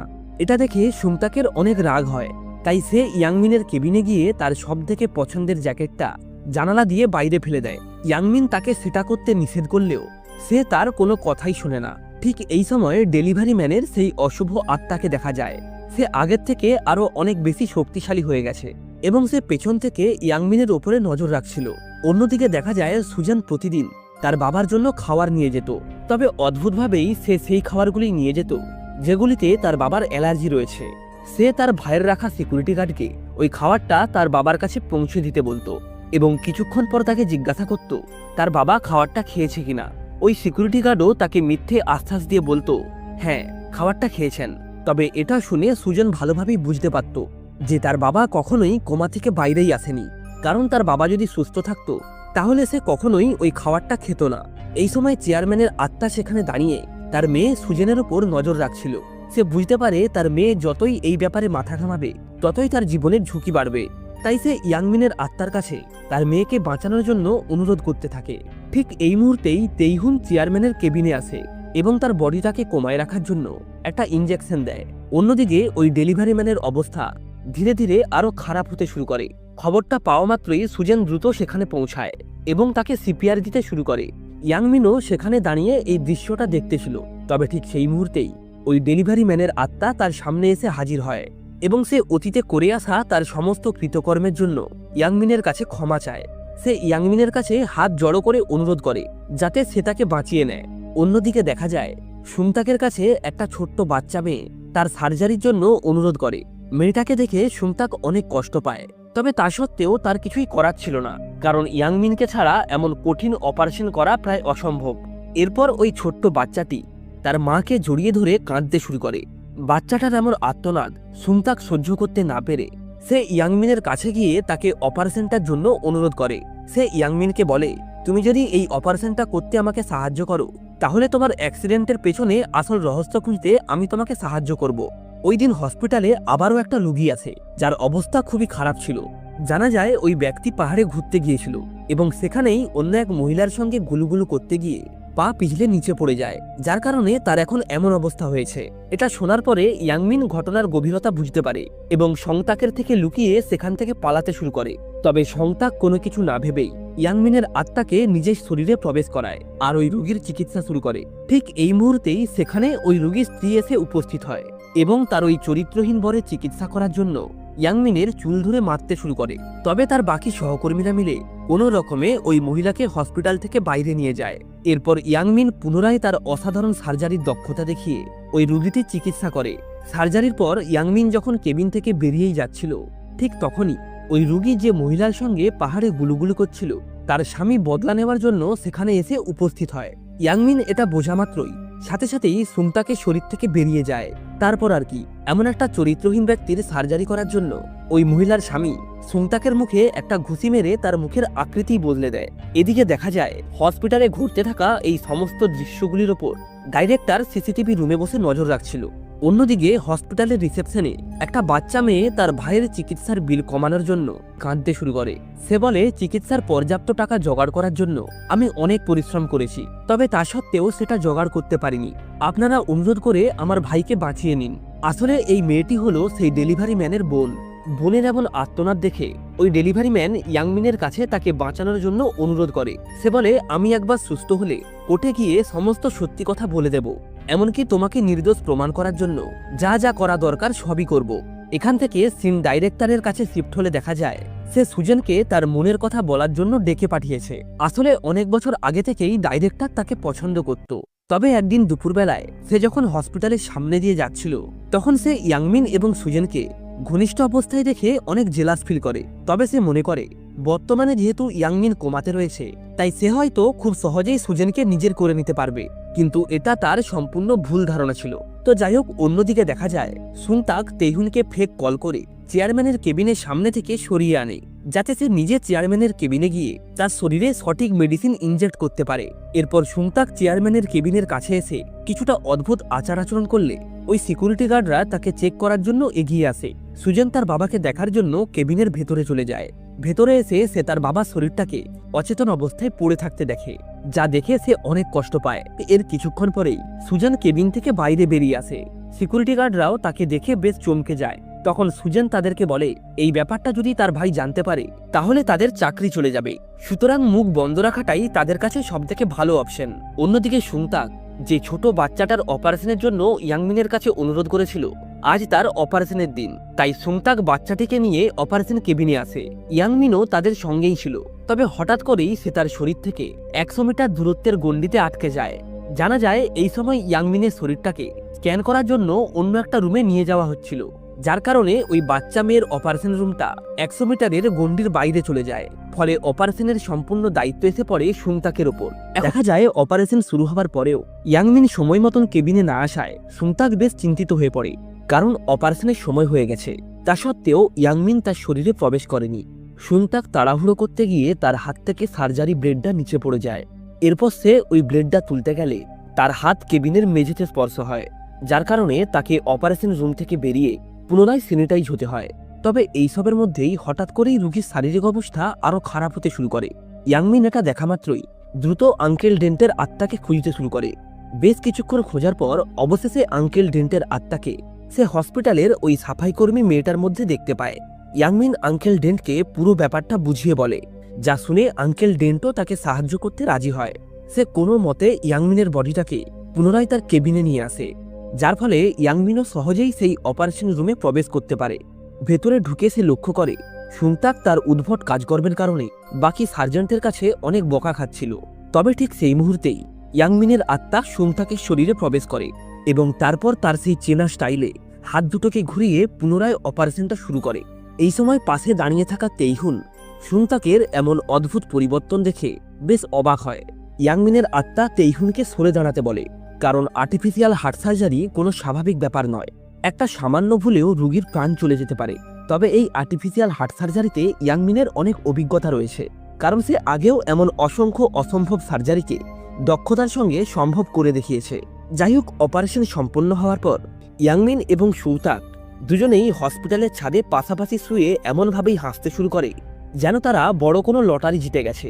অন্যদিকে ইয়াংমিনের গার্লফ্রেন্ড সুজন এক বিদেশি ডাক্তারের করা রিপোর্ট থেকে জানতে পারে ইয়াংমিনের কাছে আর 1 মাসের থেকেও কম সময় রয়েছে। এটা জানার পরে সুজন কান্নায় ভেঙে পড়ে। এদিকে ইয়াংমিন সদ্য অপারেশন করা ওই বাচ্চাটার কাছে বসেই সারা রাত কাটিয়ে দেয় এবং তার জ্ঞান ফেরার অপেক্ষা করতে থাকে। যাই হোক, শেষমেশ বাচ্চাটার জ্ঞান ফিরলে ইয়াংমিন আনন্দে আত্মহারা হয়ে ওঠে। এরপর ইয়াংমিন ওই বাচ্চাটার সার্জারি সম্পর্কে একটা রিপোর্ট লেখে। তবে এটা যখন সুংতাক জানতে পারে তখন সে দ্রুত রুমে এসে ওই রিপোর্টটা ডিলিট করার চেষ্টা করে, কিন্তু দুর্ভাগ্যবশত তার ডিলিট করার অনেক আগেই তেইহুন ওই রিপোর্টের একটা কপি বের করে নিয়েছিল। তেইহুন লক্ষ্য করে সুংতাকের অপারেশনের রিপোর্ট ইয়াংমিনের রিপোর্টের সঙ্গে হুবহু মিলে যায়, যেটা দেখে তেইহুন বেশ ঘাবড়ে যায়। সে ভাবতে থাকে, তাহলে কি সত্যি ইয়াংমিনের আত্মা সুংতাকের শরীরে ভর করেছে? অন্যদিকে আবার সুংতাক ইয়াংমিনের আত্মাকে অনেক বকাঝোকা করে, কারণ সে এটা ভেবেই ভয় পাচ্ছিল এতদিন ধরে সে যে ব্যাপারটাকে গোপন করে এসেছে সেটা এখন সবাই জানতে পেরে যাবে। এইভাবেই সুংতাক যখন ইয়াংমিনের আত্মার সঙ্গে কথা বলছিল তখনই ওই হসপিটালের আসল মালিক অর্থাৎ সুংতাকের মা দূর থেকে লক্ষ্য করে তার ছেলে একা একাই কথা বলছে, যা দেখে সে বেশ ভয় পেয়ে যায়। সে মনে করে তার ছেলের হয়তো কোনো মানসিক সমস্যা হয়েছে। এরপর সুংতাক যখন ওই বাচ্চা মেয়েটার ড্রেনেজ টিউব ঠিক করতে আসে তখন তাকে দেখার জন্যই সদ্য জয়েন হওয়া বেশ কিছু ডাক্তার সেখানে আসে, কারণ তারা শুনেছিল সুংতাক একজন প্রতিভাশীল ডাক্তার। এরপর সুংতাক যখন ড্রেনেজ টিউবটা ঠিক করতেই যাবে তখন হঠাৎ করেই ওই বাচ্চা মেয়েটা চোখ খোলে এবং ইয়াংমিনকে জিজ্ঞাসা করে অপারেশনের সময় সে সুংতাকের শরীরে কেন প্রবেশ করেছিল। যেটা শুনে সুংতাক বেশ ঘাবড়ে যায় এবং ভুলবশত তার হাতে থাকা ড্রেনেজ টিউবটা খুলে যায়। ফলে তাকে দেখতে আসা সেই নতুন ডাক্তাররাও বেশ ডিসঅ্যাপয়েন্ট হয়। অন্যদিকে সুজেন যখন ওই ডেলিভারি ম্যানের কোমায় পড়ে থাকা বডিটার চেক আপ করছিল তখন সে লক্ষ্য করে তার শরীরে এমন কোনো ব্লকেজ নেই যেটার কারণে সে কোমায় যেতে পারে। তবে তা সত্ত্বেও তার কোমায় থাকার ব্যাপারটা সুজেনকে বেশ চিন্তিত করে। এই সময়ে ওই সাফাই কর্মীর রূপে আঙ্কেল ডেন্ট সেখানে এসে পৌঁছায়। সে কেবিনে পড়ে থাকা ডাস্টবিনের কভারটা লাগাতে পারছিল না, যার কারণে সে চিৎকার করে ওঠে এবং চেক করতে থাকে ওই কভারটার ভিতরে কোনো ডেন্ট আছে কিনা। সুজেন তার এই ইঙ্গিতটা বুঝতে পারে এবং ডেলিভারি ম্যানের মাথায় চেক করলে দেখতে পায় তার মাথায় এক্সটার্নাল একটা ব্লকেজ তৈরি করা হয়েছে, অর্থাৎ কেউ একজন তাকে ইচ্ছে করেই কোমাতে রেখেছে। এখান থেকে সিন ইয়াংমিনের কাছে শিফট হলে জানা যায় সে গোপনে সুংতাকের শরীর ব্যবহার করে একজন সিঙ্গারের হার্ট সার্জারি করছে। আসলে সে আগেও ওই মহিলার হার্ট সার্জারি করেছে, তাই সে ভালোভাবেই জানে সে ছাড়া ওই সার্জারিটা অন্য কেউ করতেই পারবে না। তবে এই ব্যাপারটাই যখন সুংতাক জানতে পারে সে অনেক রেগে যায়, কারণ সে ভালোভাবেই জানতো ইয়াংমিন যদি এইভাবেই তার শরীরে বারবার প্রবেশ করতে থাকে তাহলে সে হয়তো আর কখনোই তার নিজের শরীরে ফিরতে পারবে না। তো যাই হোক, এরপর দেখতে দেখতেই ওই মহিলার সার্জারির দিন চলে আসে। ইয়াংমিন ওই সার্জারিটার জন্য আগে থেকেই অপারেশন রুমের বাইরে দাঁড়িয়েছিল। এর কিছুক্ষণের মধ্যেই মেয়েটিকে এনেস্থেসিয়া দিয়ে অপারেশন রুমে আনা হয়। তবে অবাকভাবেই সুংতাক ওই দিন কোথায় উধাও হয়ে যায়, যার ফলে ওই অপারেশনের সম্পূর্ণ দায়িত্ব এসে পড়ে তেইহুনের ওপর। অপারেশনের সময় ইয়াংমিন সেখানে দাঁড়িয়েই সবকিছু দেখছিল, কিন্তু তাকে দেখে বেশ চিন্তিত মনে হচ্ছিল, কারণ আজ থেকে 10 বছর আগে ইয়াংমিন নিজেই একবার এই মহিলার হার্ট সার্জারি করেছিল। তাই সে ভালোভাবেই জানে দ্বিতীয়বার হার্ট সার্জারি কতটা ভয়ানক হতে পারে। তবে শেষমেশ সেটাই হয়, যেটার কারণে ইয়াংমিন এতক্ষণ ভয় পাচ্ছিল। তেইহুন ভুলবশত ওই মহিলার করোনারি আর্টারিটা ছিঁড়ে ফেলে, যার কারণে রোগীর ব্লাড প্রেসার দ্রুত নিচে নামতে শুরু করে। সুংতাক না আসায় সেখানে দাঁড়িয়ে দাঁড়িয়ে এই সবকিছু দেখা ছাড়া ইয়াংমিনের আর কিছু করার ছিল না। তবে সৌভাগ্যবশত ঠিক সেই সময় সুংতাক অপারেশন রুমে প্রবেশ করে।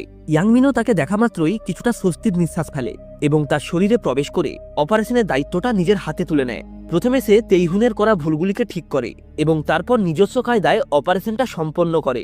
অপারেশনটা শেষ হলে সুংতাক ইয়াংমিনকে বলে, আমাদের করা ডিলটা আমি এখানেই শেষ করতে চাই। অর্থাৎ এরপর থেকে তুমি আর আমার শরীরে প্রবেশ করতে পারবে না।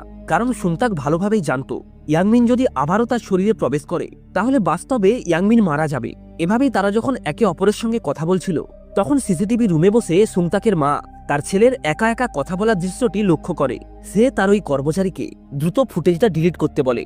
তবে ডাইরেক্টর অর্থাৎ ওই মহিলার বড় ছেলে আগে থেকেই সম্পূর্ণ ফুটেজটা কপি করে রেখেছিল, যেটার সাহায্যে সে তার মাকে ব্ল্যাকমেল করে পুরো সম্পত্তিটা নিজের করে নিতে চাইছিল। এদিকে দুর্ভাগ্যবশত হসপিটালে ওই দিন আবারও একটা রোগী আসে যার অবস্থা খুবই ক্রিটিক্যাল ছিল। তবে হসপিটালে কোনো পর্যাপ্ত ডাক্তার না থাকায় হসপিটাল কর্তৃপক্ষ ওই রোগীটাকে অন্য হসপিটালে শিফট করতে চায়। কিন্তু অদ্ভুতভাবেই সুংতাক এসে ওই রোগীর বেডটাকে ধরে নেয়, যা দেখে ইয়াংমিনের হসপিটালে জয়নিং এর পর তার সেই প্রথম অপারেশনের কথাটা মনে পড়ে। তবে সে ভালোভাবেই জানতো সুংতাক একজন মেডিসিন ডাক্তার, তাই তার পক্ষে এই অপারেশনটা করা খুব একটা সহজ হবে না। সে মনে করে এমনভাবে কোমায় পড়ে থেকে জীবন কাটানোর থেকে আর 5টা রোগীর প্রাণ বাঁচাতে গিয়ে মারা যাওয়াটা অনেক গর্বের। তাই সে পুনরায় সুংতাকের শরীরে প্রবেশ করে এবং দক্ষতার সাহায্যে সার্জারিটা সম্পন্ন করে। অন্যদিকে ইয়াংমিনের গার্লফ্রেন্ড সুজন ওই ডেলিভারি ম্যানের সফল অপারেশন করায় সে কোমা থেকে বেরিয়ে আসে। ইয়াংমিন এবং সুংতাক এটা জানা মাত্রই দ্রুত সেই কেবিনে আসে। আসলে ইয়াংমিন মনে করেছিল ওই ডেলিভারি ম্যান তার দেওয়া কথা অনুসারে কোর্টে গিয়ে ডাইরেক্টরের সমস্ত কুকীর্তি ফাঁস করে দেবে এবং তাকে সঠিক শাস্তি দেবে। তবে দুর্ভাগ্যবশত ওই ডেলিভারি ম্যানের ইয়াংমিনকে দেওয়া কোনো কথাই মনে ছিল না। ইয়াংমিন যখন এটা জানতে পারে তখন সে রাগে পাগল হয়ে ওঠে। ঠিক এই মুহূর্তেই হসপিটালের ডাইরেক্টর ডেলিভারি ম্যানকে ফোন করে জানায় তার হসপিটালের সমস্ত বিল সে পে করে দিয়েছে, অর্থাৎ সে তাকে ঘুষ দিয়ে মুখ বন্ধ রাখানোর চেষ্টা করছিল। ইয়াংমিন যখন ওই ডেলিভারি ম্যানের উপর চেঁচামেচি করছিল তখন আঙ্কেল ডেন্টের আত্মা তাকে শান্ত করায় এবং বলে আত্মাদের নিয়ম অনুসারে একজন আত্মা যখন পুনরায় তার শরীরে প্রবেশ করে তখন আত্মা অবস্থায় থাকাকালীন সে যা যা করেছে সে সবকিছুই ভুলে যাবে। তাই ডেলিভারি ম্যানকে এখন তার কৃতকর্মের জন্য দোষ দেওয়া বৃথা। পরের দিন ওই ডেলিভারি ম্যান যখন হুইল চেয়ারে বসেছিল তখন সুংতাক তাকে মনে করায় হসপিটালের ডাইরেক্টরের কাছ থেকে ঘুষ নিয়ে সে ইয়াংমিনকে মারার চেষ্টা করেছিল। এটা শোনা মাত্রই ওই ডেলিভারি ম্যান বেশ ভয় পেয়ে যায়। অন্যদিকে সুজনের বাবার আত্মা তার স্বার্থপর ছেলেকে শাস্তি দেওয়ার জন্য ইয়াংমিনের কাছে সাহায্য চাইছিল। আর এর ঠিক পরের দিনই কিছু সাংবাদিক চেয়ারম্যানের ছেলের ইন্টারভিউ নেওয়ার জন্য হসপিটালে আসে। আসলে কেউ একজন গোপনে তার বাবার কোমায় পড়ে থাকা বডিটার ছবি অনলাইনে পোস্ট করে দিয়েছিল। ওই হসপিটালের ডাইরেক্টর এবং এই কুকীর্তির সঙ্গে জড়িয়ে থাকা বাকি লোকেরা এটা জানার পর বেশ ভয় পেয়ে যায়। পরের দিন সুজন হসপিটালের ডাইরেক্টর এবং তার ভাইয়ের নামে কেস করে তার বাবার উকিলকে ডেকে পাঠায়। উকিল কোর্ট থেকে দেওয়া আদেশ অনুসারে চেয়ারম্যানের ওপর ডু নট রেসিডেন্টের নিয়ম জারি করে, অর্থাৎ রোগীর হার্টবিট একবার বন্ধ হয়ে গেলে তাকে আর কোনোভাবেই আইসোলেট করে রাখা যাবে না। এদিকে হসপিটালের ডাইরেক্টর যখন বুঝতে পারে এই ঘটনাটিকে আর কোনোভাবেই লুকিয়ে রাখা যাবে না তখন সে এই পুরো ঘটনার দোষ তেইহুনের উপর চাপিয়ে দেয়। এদিকে সুজেন নিজে দাঁড়িয়ে থেকে তার বাবার হার্ট এবং অন্যান্য অর্গানগুলি চেক আপ করায়। আর এই সময় দেখা যায় সুজেনের বাবার আত্মা আঙ্কেল ডেন্টের আত্মার সঙ্গে খেলতে ব্যস্ত রয়েছে। তাকে দেখে মনে হচ্ছিল সে যেন তার জীবনের শেষ মুহূর্তটুকু এভাবেই আনন্দের সহিত কাটাতে চাইছিল। যাই হোক, রিপোর্ট দেখে সুজেন জানতে পারে তার বাবার হার্ট এবং অন্যান্য সমস্ত অর্গান কাজ করা বন্ধ করে দিয়েছে। সাথে সাথেই সুজেন কান্নায় ভেঙে পড়ে, কারণ কোর্ট থেকে দেওয়া আদেশ অনুসারে এবার ডু নট রেসিডেন্টের নিয়ম জারি করা হবে। সুজেন নিজের হাতেই তার বাবার অক্সিজেন মাস্কটা খুলে দেয়, আর এর সাথে সাথেই চেয়ারম্যানের আত্মাও ধীরে ধীরে বাতাসের সঙ্গে মিলিয়ে যায়। দেখা যায় চেয়ারম্যানের এমন আকস্মিক মৃত্যুতে ইয়াংমিনও বেশ চিন্তিত হয়ে পড়ে, কারণ সে ভালোভাবেই জানত যে তার কাছেও আর বেশি সময় নেই। তাই সে সিদ্ধান্ত নেয় সুংতাকের সাথে মিলে হসপিটালে এতদিন ধরে যে সমস্ত রোগীর সার্জারি পেন্ডিং রয়েছে সেগুলি সে সম্পন্ন করবে। এরপর তারা সমস্ত পুরানোকে স্টাডি করে এবং কোনো রকমের ব্রেক না নিয়ে কয়েকদিন টানা কাজ করতে থাকে, যার কারণে সুংতাক বেশ দুর্বল হয়ে পড়ে। তবে ইয়াংমিন যেহেতু একজন আত্মা ছিল তাই তার কাছে এই পরিশ্রমটা কোনো বড় ব্যাপার নয়। তা সত্ত্বেও হসপিটালে যখনই কোনো এমার্জেন্সি পেশেন্ট আসত তারা দুজনেই খুশি মনে ছুটে যেত তাকে সাহায্য করার জন্য। অন্যদিকে তেইহুন সুংতাকের বানানো সেই রিপোর্টটি ডাইরেক্টর হানকে দেয়, যেটা হুবহু ইয়াংমিনের বানানো রিপোর্টের সঙ্গে মিলে যাচ্ছিল। তেইহুন ডাইরেক্টরকে বলে, আমার মনে হয় সুংতাকের উপরে ইয়াংমিনের আত্মা ভর করে। তবে ডাইরেক্টর এই কথাটা বিশ্বাস করে না। এর মধ্যেই ডাইরেক্টর খবর পায় তার দাদু হসপিটালে এসেছে, তাই সে তার দাদুর সঙ্গে দেখা করতে যায়। তবে অদ্ভুতভাবেই তার দাদু তাকে অনেক বকাঝকা করে। সুংতাককে দিয়ে এমন ভাইটাল সার্জারিগুলো সে কেন করাচ্ছে? তাছাড়াও হসপিটালের বেস্ট সার্জেন্ট ইয়াংমিন কোমায় থাকা সত্ত্বেও সে এখনো অবধি কেন তার কোনো বিকল্প খুঁজেনি?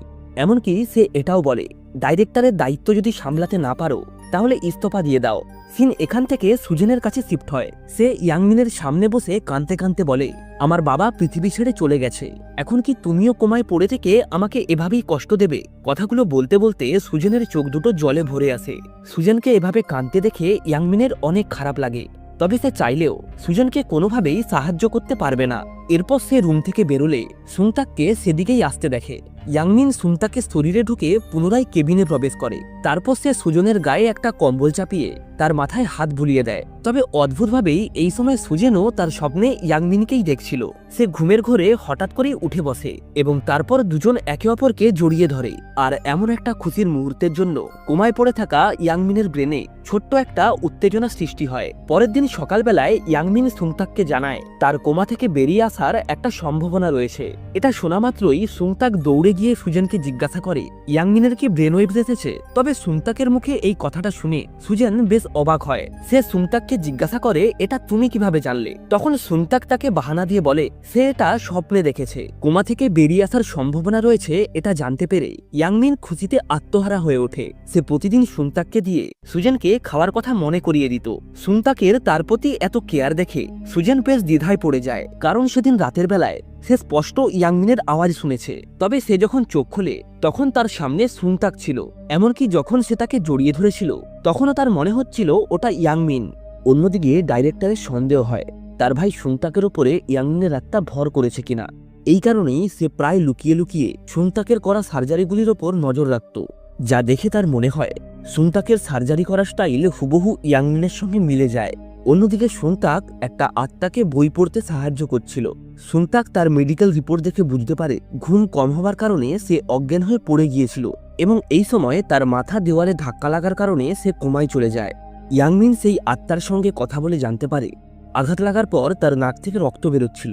সুংতাক এই ইনফরমেশনটাই সুজনকে জানালে সে বুঝতে পারে এটা হলো ট্যালেন্টেসিয়া সিনড্রোম, যা তার সেন্ট্রাল নার্ভ সিস্টেমে এফেক্ট ফেলেছে। তবে সুজেন এটাই বুঝে উঠতে পারছিল না যে এই কথাগুলো সুংতাক জানলো কিভাবে। তো যাই হোক, সবশেষে তারা বুঝতে পারে পেশেন্টকে বাঁচানোর একমাত্র উপায় হলো ব্রেন সার্জারি করা। তবে এটাতে অনেক রিস্ক থাকায় কোনো সার্জেন্ট এই অপারেশনটা করতে রাজি হয় না। তবে সুজেনও স্পষ্ট ভাষায় তাদেরকে জানিয়ে দেয় এটা ছাড়া তাকে সুস্থ করার আর দ্বিতীয় কোনো উপায় নেই। সুজেনের বলা কথাগুলোর মধ্যে এক অদ্ভুত ধরনের কনফিডেন্স থাকায় হসপিটাল কর্তৃপক্ষ অপারেশনের পারমিশন দেয়। আর এই খবরটাই যখন সেই মেয়েটির আত্মা জানতে পারে তখন সে আনন্দে আত্মহারা হয়ে ওঠে। ইয়াংমিনও খুশি মনেই সুংতাকের শরীরে প্রবেশ করে সার্জারিটা করতে আসে।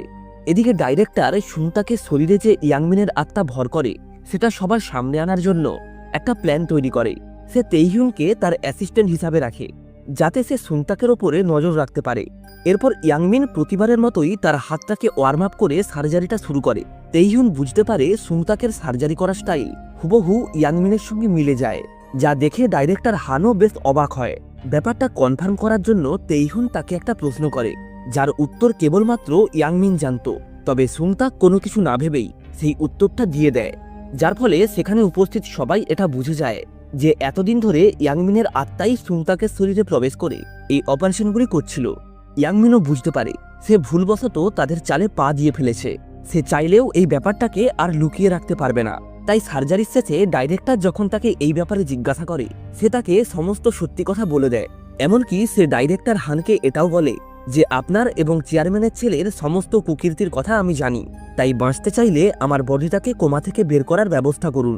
এই সমস্ত কথা শুনে ডাইরেক্টর হান বেশ অবাক হয়ে যায়। সে দ্বিতীয়বার ইয়াংমিনকে কোনো কথা বলার সাহস পায় না। এরপর থেকেই ডাইরেক্টর কোথাও কিছু বলার আগে বেশ ঘাবড়ে থাকতো, কারণ তার সবসময় মনে হয় ইয়াংমিন তার কথা শুনছে।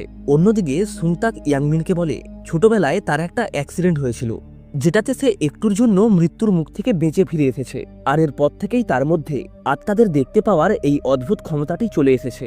প্রথম তার কাছে এই ব্যাপারগুলো অনেক ভয়ানক মনে হতো, যে কারণে সে এমন নাটক করত যেন সে কাউকেই দেখতে পায় না। তবে সে যখন কোনো মৃত ব্যক্তির সার্জারি করতে যেত তখন তাদের আত্মা এসে তাকে ভয় দেখাতো, আর এই কারণেই সুংতাক সর্বদাই সার্জারি প্র্যাকটিস করতে ভয় পেত। তবে দুর্ভাগ্যবশত তাদের এই সমস্ত কথা ডাইরেক্টর হান পেছন থেকে শুনে নেয়। এরপর সে ইয়াংমিনের কেবিন ফাঁকা থাকার সুযোগ নিয়ে ভেতরে প্রবেশ করে। আসলে সে মনে করেছিল সে যদি কোনোভাবে ইয়াংমিনের অক্সিজেন মাস্কটা খুলে তাকে মেরে ফেলতে পারে তাহলে তার করা কুকীর্তিগুলো আর কেউই জানতে পারবে না। তবে পরক্ষণেই তার মনে হয় ইয়াংমিনের কারণেই তো তার হসপিটাল এত টাকা কামাচ্ছে। তাই আর যাই হোক সে তাকে কোনোভাবেই মারতে পারবে না। সে রাতের বেলায় সুংতাকের কাছে যায়। সুংতাক তাকে বলে, তুমি যদি ইয়াংমিনের কাছে ক্ষমা চাও তাহলে সে তোমাকে ক্ষমা করে দেবে। তখন উল্টে ডাইরেক্টর বলে, আর যদি ইয়াংমিন বেঁচেই না থাকে? এটা শুনে সুংতাক বেশ ঘাবড়ে যায়। পরের দিন সকাল হতেই সুংতাক দৌড়ে হসপিটালে আসে এবং তারপর ইয়াংমিনকে সুস্থ দেখে কিছুটা শান্ত হয়। অন্যদিকে আজ সুজেন সেই মেয়েটার সার্জারি করবে। কিছুক্ষণের মধ্যেই সে সফলভাবে সার্জারিটা সম্পন্ন করে। তবে এখনও তার অনেক ট্রিটমেন্ট করতে হবে, কারণ ইনফেকশন না সরলে তাকে কোনোভাবেই কোমা থেকে বের করানো যাবে না। অন্যদিকে সুংতাক তার এক সহকর্মীকে বলে ইয়াংমিনের দেখাশোনা করতে। এরপর সে সুজেনকে একটা কনসার্ট দেখার জন্য টিকিট দেয় এবং ইয়াংমিনের আত্মাকে বলে তার শরীরে প্রবেশ করে সুজেনের সঙ্গে কনসার্ট দেখতে যেতে। তারপর আর কি, তারা দুজন একসঙ্গে ওই কনসার্টে গিয়ে পৌঁছায়, যা দেখে সুজেনের ইয়াংমিনের সঙ্গে কলেজ টাইমে কাটানো মুহূর্তগুলো মনে পড়তে থাকে। যদিও পরিস্থিতি অনেক খারাপ ছিল, তা সত্ত্বেও তারা কখনোই একে অপরকে ছেড়ে যায়নি। কনসার্ট থেকে বেরিয়ে সুজেন সুংতাককে জিজ্ঞাসা করে, তুমি সার্জেন্ট কেন হলে? তখন সুংতাক বলে সে একটা মেয়েকে কথা দিয়েছিল, আর সেই মেয়েটি হলো একজন নিউরোলজিস্ট। যা শুনে সুজেনের মনে পড়ে একবার ইয়াংমিনও তাকে ঠিক এই কথাটাই বলেছিল। সুজেন এটা শুনে বেশ চমকে যায়। সে বুঝতেই পারছিল না যে সুংতাক এই কথাগুলো কিভাবে জানলো। এরপর সুংতাক হসপিটালে আসলে সেই ছোট্ট বাচ্চাটিকে দেখতে পায়। আসলে এটা ছিল সেই বাচ্চাটির আত্মা, যে সুংতাককে ছেড়ে ইয়াংমিনের কাছে যায়। যে নার্স ওই বাচ্চাটার ট্রিটমেন্ট করত, সে লক্ষ্য করে বাচ্চাটির দেহ মেঝেতে অচেতন অবস্থায় পড়ে আছে। সুংতাকও এটা দেখা মাত্রই দ্রুত দৌড়ে আসে। তবে অদ্ভুতভাবেই নার্স ইয়াংমিনের আত্মাকে জিজ্ঞাসা করে, আপনি কি এখানে রয়েছেন? এটা শুনে সুংতাক এবং ইয়াংমিন দুজনেই চমকে যায়, কারণ তারা কখনো ভাবতেই পারেনি যে ওই নার্স আগে থেকেই তাদের আত্মা চেঞ্জ করার ব্যাপারটা জানতো। যদিও ওই নার্স ইয়াংমিনের আত্মাকে দেখতে পাচ্ছিল না, তবে সে এটা ভালোভাবেই জানতো একমাত্র ইয়াংমিনই অপারেশনের আগে তার হাতটাকে এমন অদ্ভুতভাবে ওয়ার্ম আপ করত।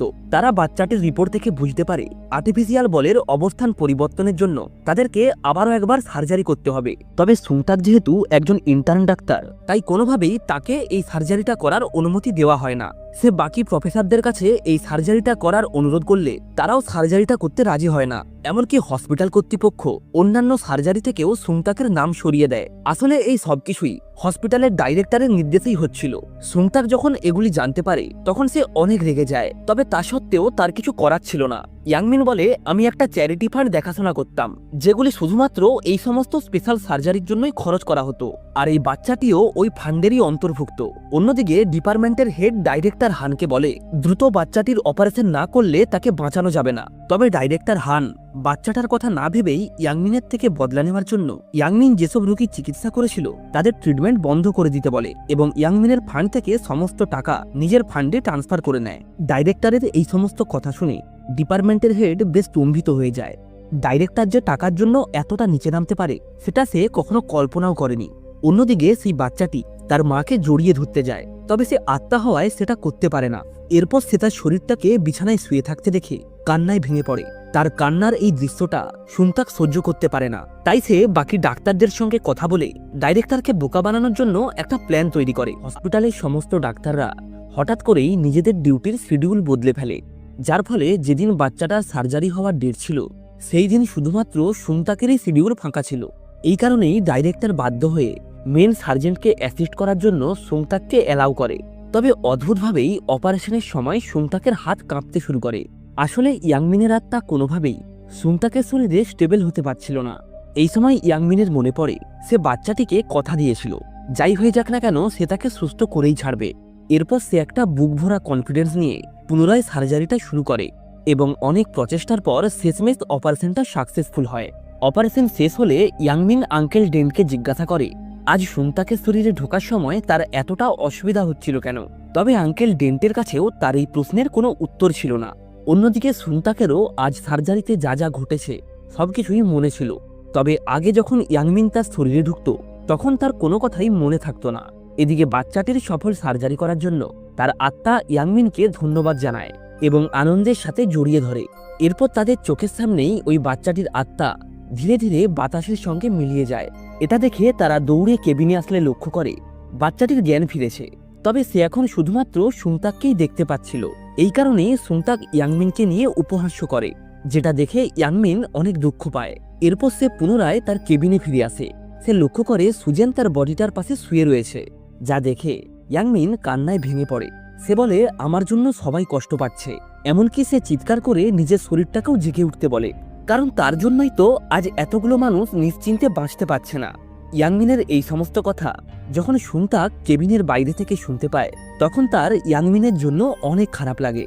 পরের দিন সুজেনের ভাই হসপিটালে আসে তার সঙ্গে দেখা করতে। এখানে ইয়াংমিন জানতে পারে আসলে সুজেনের ভাই জোর করে সুজেনকে আমেরিকা যেতে বাধ্য করেছিল। এমনকি সে ওই সময় তার ভাড়া করা গুন্ডা দিয়ে ইয়াংমিনকে ভয় দেখিয়েছিল। তারা বলে, তোর হাতের এমন অবস্থা করব যে চাইলেও আর কোনোদিনই সার্জারি ব্লেডটা হাতেও ধরতে পারবি না। সুজেনের ভাই আজ এখানে এসেছে সুজেনের ভাগের সমস্ত সম্পত্তি জোর করে নিজের নামে লিখিয়ে নেওয়ার জন্য। তবে সুজেন এটাতে রাজি হয় না। ইয়াংমিনের এইসব দেখে অনেক রাগ হলেও তার কিছুই করার ছিল না। তবে ঠিক সেই মুহূর্তেই সুংতাক ওই কেবিনে আসলে ইয়াংমিন কোনো কিছু না ভেবেই তার শরীরে প্রবেশ করে এবং সুজেনের ভাইকে সজোরে একটা ঘুষি মারে। এর সাথে সাথেই সেখানে ডাইরেক্টর চলে আসে। সুজেনের ভাই কিছু একটা প্ল্যান করার জন্য ডাইরেক্টরের সাথে অন্য একটা রুমে যায়। আসলে সে ইয়াংমিনকে হত্যা করার প্ল্যান করতে চাইছিল, তবে ডাইরেক্টর কোনোভাবেই এটাতে রাজি হয় না। তখন সুজেনের ভাই তাকে ধমক দিয়ে বলে, সে যদি এই ব্যাপারে তাকে সাহায্য না করে তাহলে সে ইয়াংমিন এবং তার বাবার হত্যার পেছনেও যে ডাইরেক্টরের হাত রয়েছে সেটা সবাইকে জানিয়ে দেবে। তার মুখ থেকে এই সমস্ত কথা শুনে ডাইরেক্টর বেশ ঘাবড়ে যায়। এদিকে অনেক চিন্তা ভাবনা করার পর শেষমেশ আঙ্কেল টেন্ট বুঝতে পারে আসলে সেদিন কি কারণে ইয়াংমিনের আত্মার সুংতাকের শরীরে প্রবেশ করতে সমস্যা হচ্ছিল। সে বলে, কোমায় থাকা ইয়াংমিনের শরীরের অবস্থার আগের থেকে অনেকটাই উন্নতি হয়েছে, তাই ইয়াংমিনের আত্মা নিজের শরীরে প্রবেশ করার চেষ্টা করছিল, যে কারণে সেই সময় ওই সমস্যাটা তৈরি হয়েছিল। এদিকে সুংতাক উপলব্ধি করে ডাক্তার হয়েও সে যদি একজন রোগীর সঠিক চিকিৎসা না করতে পারে তাহলে তার জীবনের কোনো মূল্য নেই। এই কারণেই সে আবারও পড়াশুনো শুরু করে। অন্যদিকে ডাইরেক্টর তেইহুনের সঙ্গে দেখা করে ইয়াংমিনকে মেরে ফেলার আদেশ দেয়। এই সময় দেখা যায় সুংতাক সুজেনের কাছে এসে তাকে ইয়াংমিনের আত্মা সম্পর্কে সবকিছু বুঝিয়ে বলে। ইয়াংমিন এটা শোনা মাত্রই চিৎকার করে সুংতাককে চুপ করতে বলে। সে বলে, তুমি যদি এখনই চুপ না করো তাহলে আমাকে বাধ্য হয়ে তোমার শরীরে প্রবেশ করতে হবে। যার ফলে সুংতাক বাধ্য হয়েই চুপচাপ কেবিন থেকে বেরিয়ে যায়। আর এদিকে সুজেন এইসব কিছু শোনার পরে হতভম্ব হয়ে দাঁড়িয়ে থাকে। এরপর কেবিনের বাইরে এসে ইয়াংমিন এবং সুংতাক একে অপরের সঙ্গে তর্কাতর্কি করতে থাকে। যাই হোক, কিছুক্ষণ পরেই ইয়াংমিন যখন পুনরায় কেবিনে প্রবেশ করে তখন সে সুজেনকে অচেতন অবস্থায় মেঝেতে পড়ে থাকতে দেখে। সে দ্রুত সুংতাকের শরীরে প্রবেশ করে সুজেনকে কাঁধে নিয়ে এমার্জেন্সি রুমে আসে। জানা যায় অত্যাধিক পরিমাণ কাজ এবং ঘুম না হওয়ার কারণে সুজেন জ্ঞান হারিয়ে ফেলেছে। অন্যদিকে ডাইরেক্টর হানের আদেশ অনুযায়ী তেইহুন ইয়াংমিনকে মারার জন্য হসপিটালে আসে। তবে সে যখন ইয়াংমিনের কেবিনের বাইরে এসে পৌঁছায় তখন সে লক্ষ্য করে সুংতাক আগে থেকেই ইয়াংমিনের সুরক্ষার জন্য সেখানে বডিগার্ড হায়ার করে রেখেছিল। তাই তেইহুন বাধ্য হয়েই সেখান থেকে চুপচাপ ফিরে যায়। এদিকে ইয়াংমিনের আত্মা সুংতাকের শরীরে প্রবেশ করে এবং সুজেনের জন্য তার পছন্দের খাবার তৈরি থেকে শুরু করে তাকে শপিংয়েও নিয়ে যায়। সুজেন হঠাৎ করেই আবারও ইয়াংমিনের উপস্থিতি অনুভব করে, যার ফলে সে কিছুটা ইমোশনাল হয়ে পড়ে। পরের দিন সুংতাক তার মায়ের সঙ্গে দেখা করার জন্য বাড়িতে যায়। সে লক্ষ্য করে তাদের বাড়িতে প্লাম্বিংয়ের কাজ চলছে। এটা দেখে সুংতাক কৌতূহলবশত সেখানে পড়ে থাকা একটা পাইপ হাতে তুলে নেয়, আর এর সাথে সাথেই ওই পাইপ থেকে জল বেরিয়ে চারিদিকটা পুরোপুরি ভিজে যায়। এই দৃশ্যটা দেখে ইয়াংমিনের কিছু একটা মনে পড়ে, যে কারণে সে দ্রুত হসপিটালে ফিরে আসে। আসলে সে ইয়াংমিনের কোমায় থাকার কারণটা বুঝতে পেরেছিল। সে বলে, ইয়াংমিনের মাথায় ঠিকঠাকভাবে ব্লাড সার্কুলেশন না হওয়ায় সে এখনো অবধি কোমায় রয়েছে। এরপর সে দ্রুত ইয়াংমিনের শরীরে সিটি স্ক্যান করায়। সিটি স্ক্যানের রিপোর্ট দেখে বোঝা যায় সুংতাকের দেওয়া তথ্যগুলি সম্পূর্ণ সঠিক। সুংতাক দ্রুত একটা বৈঠক ডাকে, যেখানে সে ইয়াংমিনের কোমায় থাকার কারণ সম্পর্কে সবাইকে সবকিছুই বুঝিয়ে বলে, যা শুনে ডিপার্টমেন্টের হেড বেশ ইমপ্রেস হয় এবং বলে, তাহলে চলো সার্জারিটা শুরু করা যাক। এরপর সুংতাক ডিপার্টমেন্টের হেডকে এই সার্জারিটা করার জন্য অনুরোধ করে। এমনকি সে এটাও বলে এই সার্জারিতে সে নিজেই তাকে অ্যাসিস্ট করবে। এদিকে ইয়াংমিনকে বেশ চিন্তিত দেখাচ্ছিল, কারণ আঙ্কেল ডেন তাকে সুংতাকের শরীরে প্রবেশ করতে মানা করেছে। তাই ইয়াংমিন ঠিক করে সার্জারির আগে সে সুংতাককে সবকিছুই শেখাবে, কারণ সার্জারির সময় যদি কোনো রকমের সমস্যা হয় তাহলে সুংতাক সেটা সামলে নিতে পারবে। পরের দিন হসপিটালে আবারও একজন এমার্জেন্সি পেশেন্ট আসে। হসপিটালে অন্য কোনো সার্জন না থাকায় সুংতাক নিজেই ওই সার্জারিটা করার সিদ্ধান্ত নেয়। তবে তার এই সিদ্ধান্তে ইয়াংমিন অনেক রেগে যায়। সে সুংতাককে বলে, আমি তো তোমাকে আগেই বলেছিলাম যে এখন তোমার শরীরে প্রবেশ করাটা কতটা বিপজ্জনক হতে পারে। এই অবস্থায় সার্জারির সময় একটা ছোট্ট ভুল হলেও রোগীটির প্রাণ চলে যেতে পারে। তবে সুংতাক ইয়াংমিনের কোনো কথাই শোনে না। সে সোজা সার্জারি রুমে প্রবেশ করে, তবে সার্জারিটা কিভাবে করবে কিছুই বুঝে উঠতে পারছিল না। এদিকে মহাধমনী ফেটে যাওয়ায় রোগীর রক্তচাপ খুব দ্রুত কমতে শুরু করেছে। ইয়াংমিন বাইরে থেকে এইসব দৃশ্য দেখে বেশ চিন্তিত হয়ে পড়ে। এই সময় দেখা যায় সুংতাক নিরুপায় হয়ে ইয়াংমিনের দিকে সাহায্যের জন্য তাকিয়ে থাকে। ইয়াংমিনও বুঝতে পারে আর একটু লেট করলে হয়তো রোগীটা মারাও যেতে পারে। তাই সে দ্রুত সুংতাকের শরীরে প্রবেশ করে এবং তার সেই চেনা ছন্দে সার্জারিটা শুরু করে। সার্জারিটা যখন প্রায় শেষ হয়েই আসছিল, ঠিক সেই মুহূর্তেই ইয়াংমিনের আত্মা সুংতাকের শরীর থেকে ছিটকে বেরিয়ে যায়, যার ফলে সুংতাক কি করবে কিছুই বুঝে উঠতে পারছিল না। ইয়াংমিন আবারও সুংতাকের শরীরে প্রবেশ করার চেষ্টা করে, তবে সেটা আর সম্ভব হয়ে ওঠে না। এই সময় আঙ্কেল ডেন্ট সেখানে এসে সুংতাককে সার্জারিটা কন্টিনিউ করতে বলে, কিন্তু দুর্ভাগ্যবশত ততক্ষণে রোগীটি মারা যায়। দেখা যায় রোগীটির আত্মা সেখানে দাঁড়িয়েই তাদের দিকে তাকিয়েছিল। রোগীটি মারা যাওয়ায় সুংতাক মানসিকভাবে অনেকটাই ভেঙে পড়ে, তাই সে দৌড়ে অপারেশন রুম থেকে বাইরে বেরিয়ে যায়। অন্যদিকে ডাইরেক্টর হান সার্জারির সময় আসলে কি হয়েছিল সেটা জানার জন্য একটা মিটিং ডাকে, তবে ডিপার্টমেন্টের হেড বলে এতে কোনো রকমের মেডিকেল ফল্ট ছিল না। প্রথম থেকেই রোগীর অবস্থা বেশ সংকটজনক ছিল। সুংতাক তাকে বাঁচানোর জন্য নিজের সর্বোচ্চ চেষ্টা করেছে। এরপর সবাই সুংতাকের পক্ষে কথা বলায় ডাইরেক্টর হানের বেশ রাগ হয়। এদিকে দেখা যায় এই ঘটনায় সুংতাক এতটাই কষ্ট পায় যে সে কাউকে কিছু না বলেই কোথায় একটা উধাও হয়ে যায়, যার ফলে সুংতাকের মা বেশ চিন্তায় পড়ে যায়। সে চারিদিকে সুংতাককে খুঁজতে শুরু করে। অন্যদিকে ডাইরেক্টর সুজেনের ভাই এবং তেইহুনের সঙ্গে মিলে ইয়াংমিনকে মারার প্ল্যান করে। সে তেইহুনকে বলে এখন সুংতাক হসপিটালে নেই, তাই ইয়াংমিনের সার্জারি তুমিই করবে, তবে তাকে সার্জারি রুমে নিয়ে যাওয়ার আগেই তোমাকে মেরে ফেলতে হবে, তাহলে এই ব্যাপারে কেউ আর সন্দেহ করবে না। তাদের এই সমস্ত কথা ইয়াংমিনের আত্মা সেখানেই দাঁড়িয়ে শুনছিল। অন্যদিকে দেখা যায় সুংতাকের মা তাকে কোনোভাবে বাড়িতে ফিরিয়ে আনে। হসপিটালের নার্স সুংতাকের বাড়িতে যায় তার সঙ্গে দেখা করার জন্য, তবে ততক্ষণে সুংতাক জব থেকে রিজাইন করার সিদ্ধান্ত নিয়ে নেয়। সে ওই নার্সকে বলে রিজাইন লেটারটা অফিসে জমা করে দিতে। এদিকে দেখা যায় ইয়াংমিন কোনোভাবেই হার মানতে রাজি নয়। সে চায় সুংতাক পুনরায় হসপিটালে ফিরে আসুক, এমনকি সে এই ব্যাপারে আঙ্কেল ডেন্টের কাছেও সাহায্য চায়। ইয়াংমিন তাকে বলে আমি জানি আমি যখন ইন্টার্ন ছিলাম তখন আপনি আমার শরীরে ঢুকে আমার জীবনের প্রথম সার্জারিটাতে হেল্প করেছিলেন, তাই এখন আপনিই পারেন সুংতাককে পুনরায় ফিরিয়ে আনতে।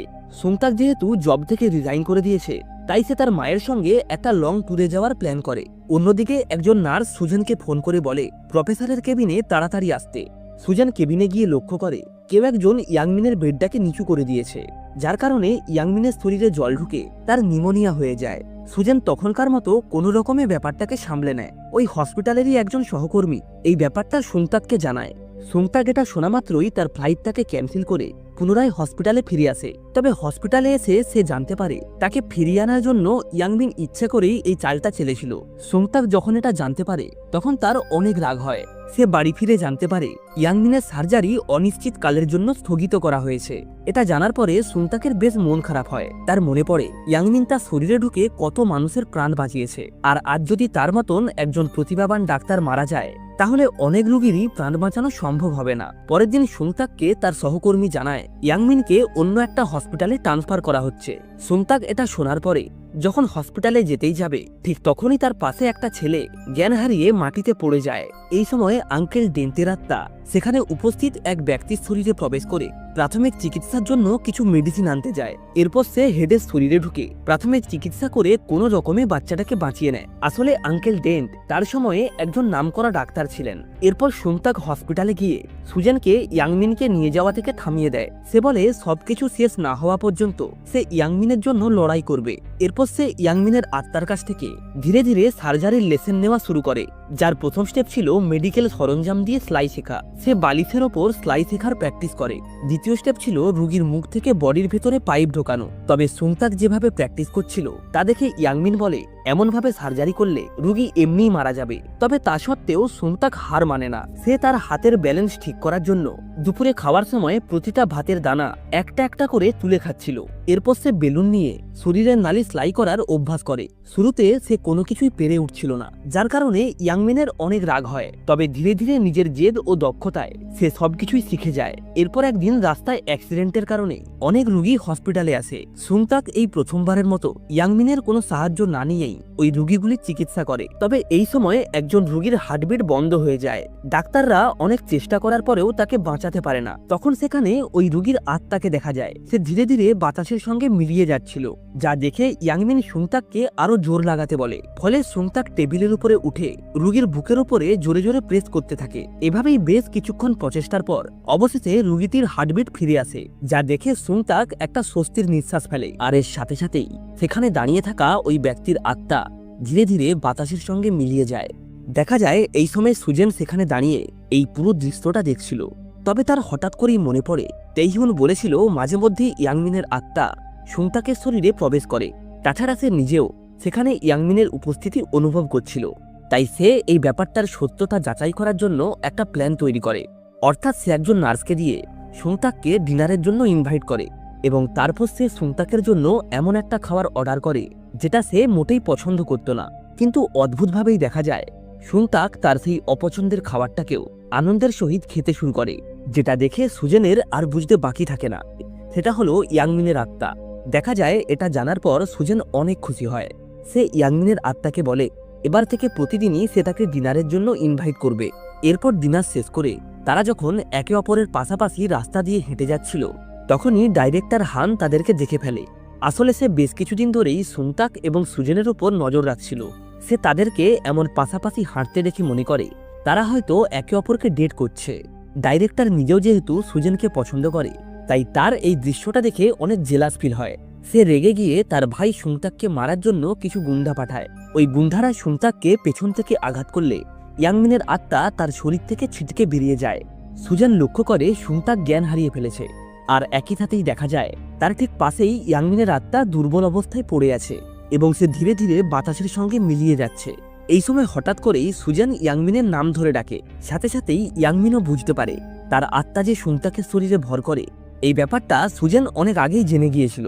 তো যাই হোক, এরপর সুজেন দ্রুত সেখানে অ্যাম্বুলেন্স ডাকে। দেখা যায় ওই অ্যাম্বুলেন্সের সঙ্গে আঙ্কেল ডেন্টের আত্মাও সেখানে আসে।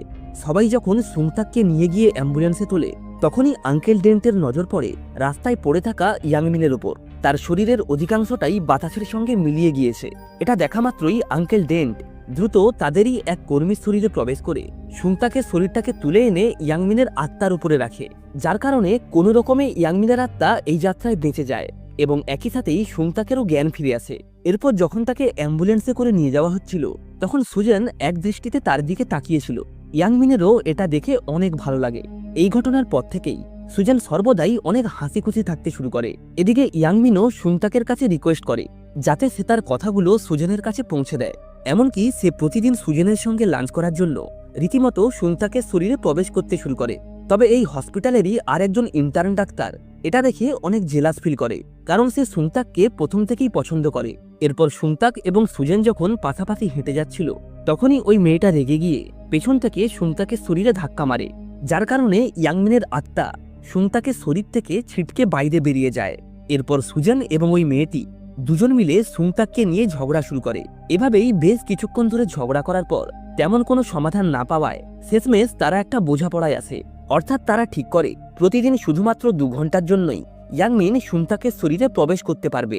আর শুধুমাত্র এই সময়টুকুই সুজেন সুংতাক অর্থাৎ ইয়াংমিনের আত্মাকে ভালোবাসতে পারবে। তো যাই হোক, এরপর থেকে তাদের জীবন বেশ ভালোই কাটছিল।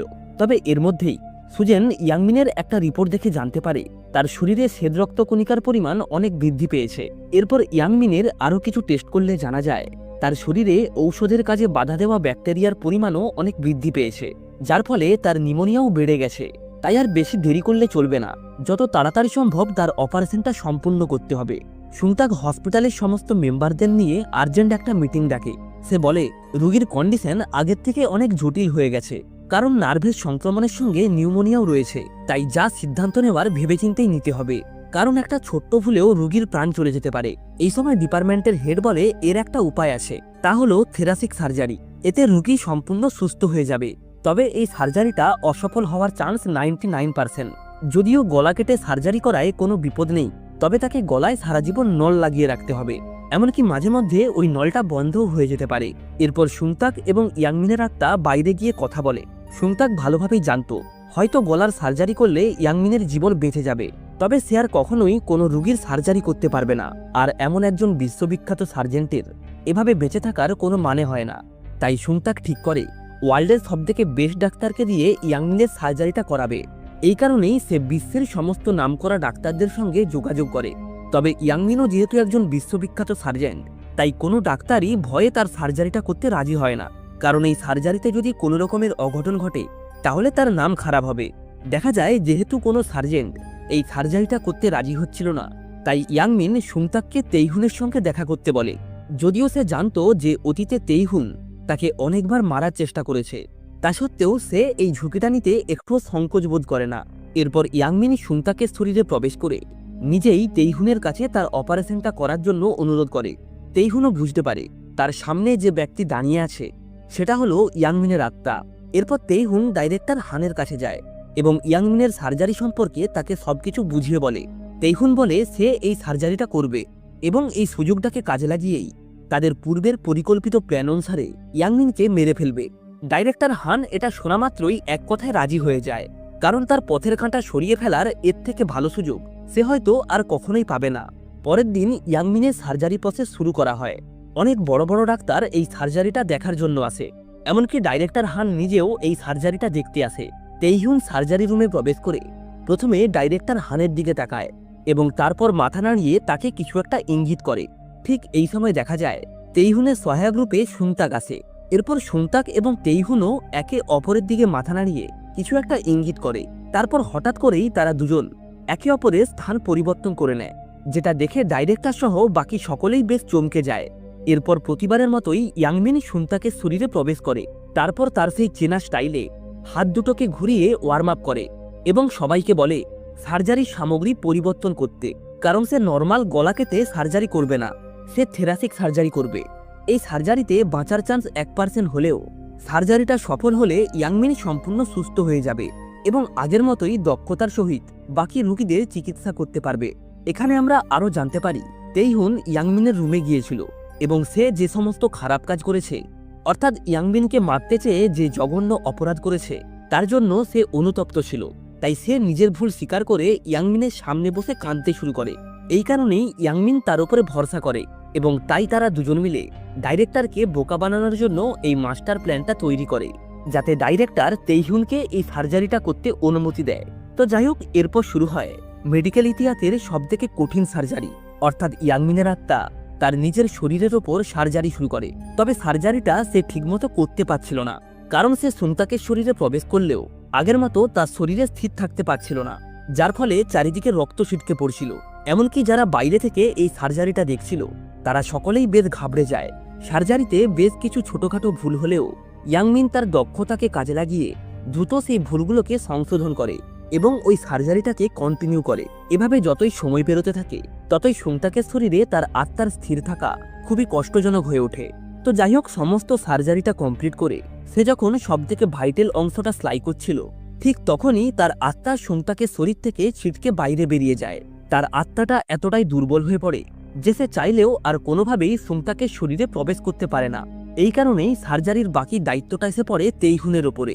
তবে ইয়াংমিন এই সার্জারিটা সুংতাককেই করতে বলে। আসলে ইয়াংমিন চেয়েছিল সুংতাক এই সার্জারিটা করে নিজের ভয়টাকে দূর করুক, তবে শরীরটা যেহেতু ইয়াংমিনের ছিল তাই সুংতাক কোনোভাবেই সার্জারিটা করতে সাহস পাচ্ছিল না। ইয়াংমিন সুংতাকের পাশে দাঁড়িয়ে তাকে নানা রকমভাবে মোটিভেট করে তার মনোবল বাড়ায় এবং বাকি সার্জারিটাতে তাকে গাইড করে। সুংতাক ইয়াংমিনের দেওয়া প্রত্যেকটা ইনস্ট্রাকশন ফলো করে দক্ষতার সাথে ওই সার্জারিটা সম্পন্ন করে এবং সার্জারিটা সম্পূর্ণ হওয়ার সাথে সাথে ইয়াংমিনের আত্মা তার নিজের শরীরে প্রবেশ করে। এমন একটা অসম্ভব সার্জারিকে সম্ভব হতে দেখে সেখানে উপস্থিত সমস্ত ডাক্তাররা অনেক খুশি হয়। তবে শুধুমাত্র ডাইরেক্টর তাদের এই সফলতায় খুশি ছিল না। সার্জারি শেষ হলে ডিপার্টমেন্টের হেড তেইহুনকে বলে ইয়াংমিন তার নাম অনেকবার প্রফেসর পদের জন্য রেফার করেছিল, তবে ডাইরেক্টর হান নিজেই তার প্রমোশনটা হতে দেয়নি, কারণ তেইহুন একটা ছোট স্কুল থেকে পড়াশুনো করেছিল। এরপর ডাইরেক্টর হান তেইহুনকে ইয়াংমিনকে না মারার জন্য অনেক কথা শোনায়, তবে তেইহুন বলে সে তার পাপের প্রায়শ্চিত্ত করতে চায়, সে আমার নরকীয় জীবন নিয়ে আর বাঁচতে চায় না। সেই দিন রাতের বেলায় সুংতাক তার ফোন ঘাঁটতে ঘাঁটতে হঠাৎ করেই একটা ভিডিও পায়, যে ভিডিওটা ইয়াংমিনের আত্মা তার শরীরে ঢুকে রেকর্ড করেছিল। সে আত্মা থাকা অবস্থায় যা যা করেছে সবকিছুই ভুলে যাবে, এমনকি সে এটাও ভুলে যাবে যে সে আত্মা থাকা অবস্থাতেও সুংতাকের শরীর ব্যবহার করে অসংখ্য মানুষের প্রাণ বাঁচিয়েছে। এই কারণেই সে এই ভিডিওটা বানিয়ে রেখেছে। ওই ভিডিওটাতে সে আত্মা থাকাকালীন তার সঙ্গে কি কি ঘটেছে সবকিছুই ডিটেলসে বলা ছিল। অন্যদিকে দেখা যায় ইয়াংমিনের জ্ঞান ফিরে আসে। এটা শোনা মাত্রই সুংতাক দৌড়ে কেবিনে আসে এবং ইয়াংমিনকে দেখে আনন্দে আত্মহারা হয়ে ওঠে। সে ইয়াংমিনকে অনেক কিছুই মনে করানোর চেষ্টা করে, তবে স্বাভাবিকভাবেই তার কিছুই মনে ছিল না। সে সুংতাককে অপমান করে সেখান থেকে তাড়িয়ে দেয়। দেখা যায় এই সময় সুজেন ইয়াংমিনের কাছে ফুল নিয়ে আসে, তবে ইয়াংমিন সুংতাকের মতো তাকেও অপমান করে তাড়িয়ে দেয়, কারণ অতীতে সুজেন তাকে একা রেখে চলে গিয়েছিল। সুজেন এইসব শুনে অনেক কষ্ট পেয়ে সেখান থেকে চলে যায়। এরপর সুংতাক ইয়াংমিনের ট্রিটমেন্ট করতে আসলে ইয়াংমিন সেটাতে রাজি হয় না, কারণ অতীতে তাদের সম্পর্কটা খুব একটা ভালো ছিল না। কিছুক্ষণ পর ডাইরেক্টর হান ইয়াংমিনের সঙ্গে দেখা করতে আসে, তবে সে যখন বুঝতে পারে তার করা কুকর্মের কথা ইয়াংমিনের মনে নেই, তখন ডাইরেক্টর হান বেশ খুশি হয়। তবে হঠাৎ করেই ইয়াংমিন ডাইরেক্টরের করা সমস্ত কুকর্মের কথা এক এক করে বলতে শুরু করে, যা শুনে ডাইরেক্টর বেশ ভয় পেয়ে যায় এবং সে তৎক্ষণাৎ ইয়াংমিনকে মারার চিন্তা ভাবনা করছিল। তবে তার আগেই সেখানে পুলিশ চলে আসে। পুলিশ তাকে ইনভেস্টিগেশনে সাহায্য করতে বলে। আসলে তেইহুন নিজে থেকেই পুলিশের কাছে আত্মসমর্পণ করেছে এবং সে পুলিশকে ডাইরেক্টর হান ও জেনসিওকের এই জঘন্য অপরাধে যুক্ত থাকার প্রমাণও দিয়েছে। দেখা যায় তেইহুন নিজের কুকর্মের প্রায়শ্চিত্ত করে অনেক শান্তি অনুভব করছিল। পরের দিন সকালবেলায় ইয়াংমিন হসপিটালের বাইরে আসে এবং অনেকদিন পর সূর্যের সেই উজ্জ্বল আলো দেখে তার মন আনন্দে ভরে যায়। ঠিক তখনই সেখানে সুংতাক আসে, আর তাদের মধ্যে আবারও সেই আগের মতোই তর্ক বিতর্ক শুরু হয়। এদিকে সুজেন তার বাবার সমস্ত সম্পত্তি পায়, তবে সে ওই পুরো সম্পত্তিটা একটা চ্যারিটিতে দান করে দেয় এবং তারপর ইয়াংমিনের কাছে চলে আসে তার সঙ্গে থাকার জন্য। পরের দিন থেকেই ইয়াংমিন আবারও হসপিটালে জয়েন করে। সে আগের মতোই সব থেকে কঠিন সার্জারিগুলোই করার চেষ্টা করত এবং তার সাথে এখন সুংতাকও যোগ দিয়েছে। ইয়াংমিন নিজে মৃত্যুর মুখ থেকে ফিরে এসে বুঝতে পেরেছিল আসলে জীবনটা কতটা মূল্যবান। তাই সে এখন আগের মতো রোগীদের মধ্যে ভেদাভেদ করে না। তার কাছে সমস্ত রোগী সমান, এমনকি তাদেরকে বাঁচানোর জন্য সে সব থেকে কঠিন সমস্যার সম্মুখীন হতেও পিছুপা হবে না। আর এর সাথেই এই অসাধারণ ড্রামাটা এখানেই শেষ হয়। এই ড্রামাটার টোটাল 7টা এপিসোড রয়েছে, আর প্রতিটা এপিসোডেই তোমাদের দেওয়া অসংখ্য ভালোবাসা হাজার ব্যস্ততার মাঝেও আমাকে ড্রামাটা কমপ্লিট করার জন্য ইন্সপায়ার করেছে।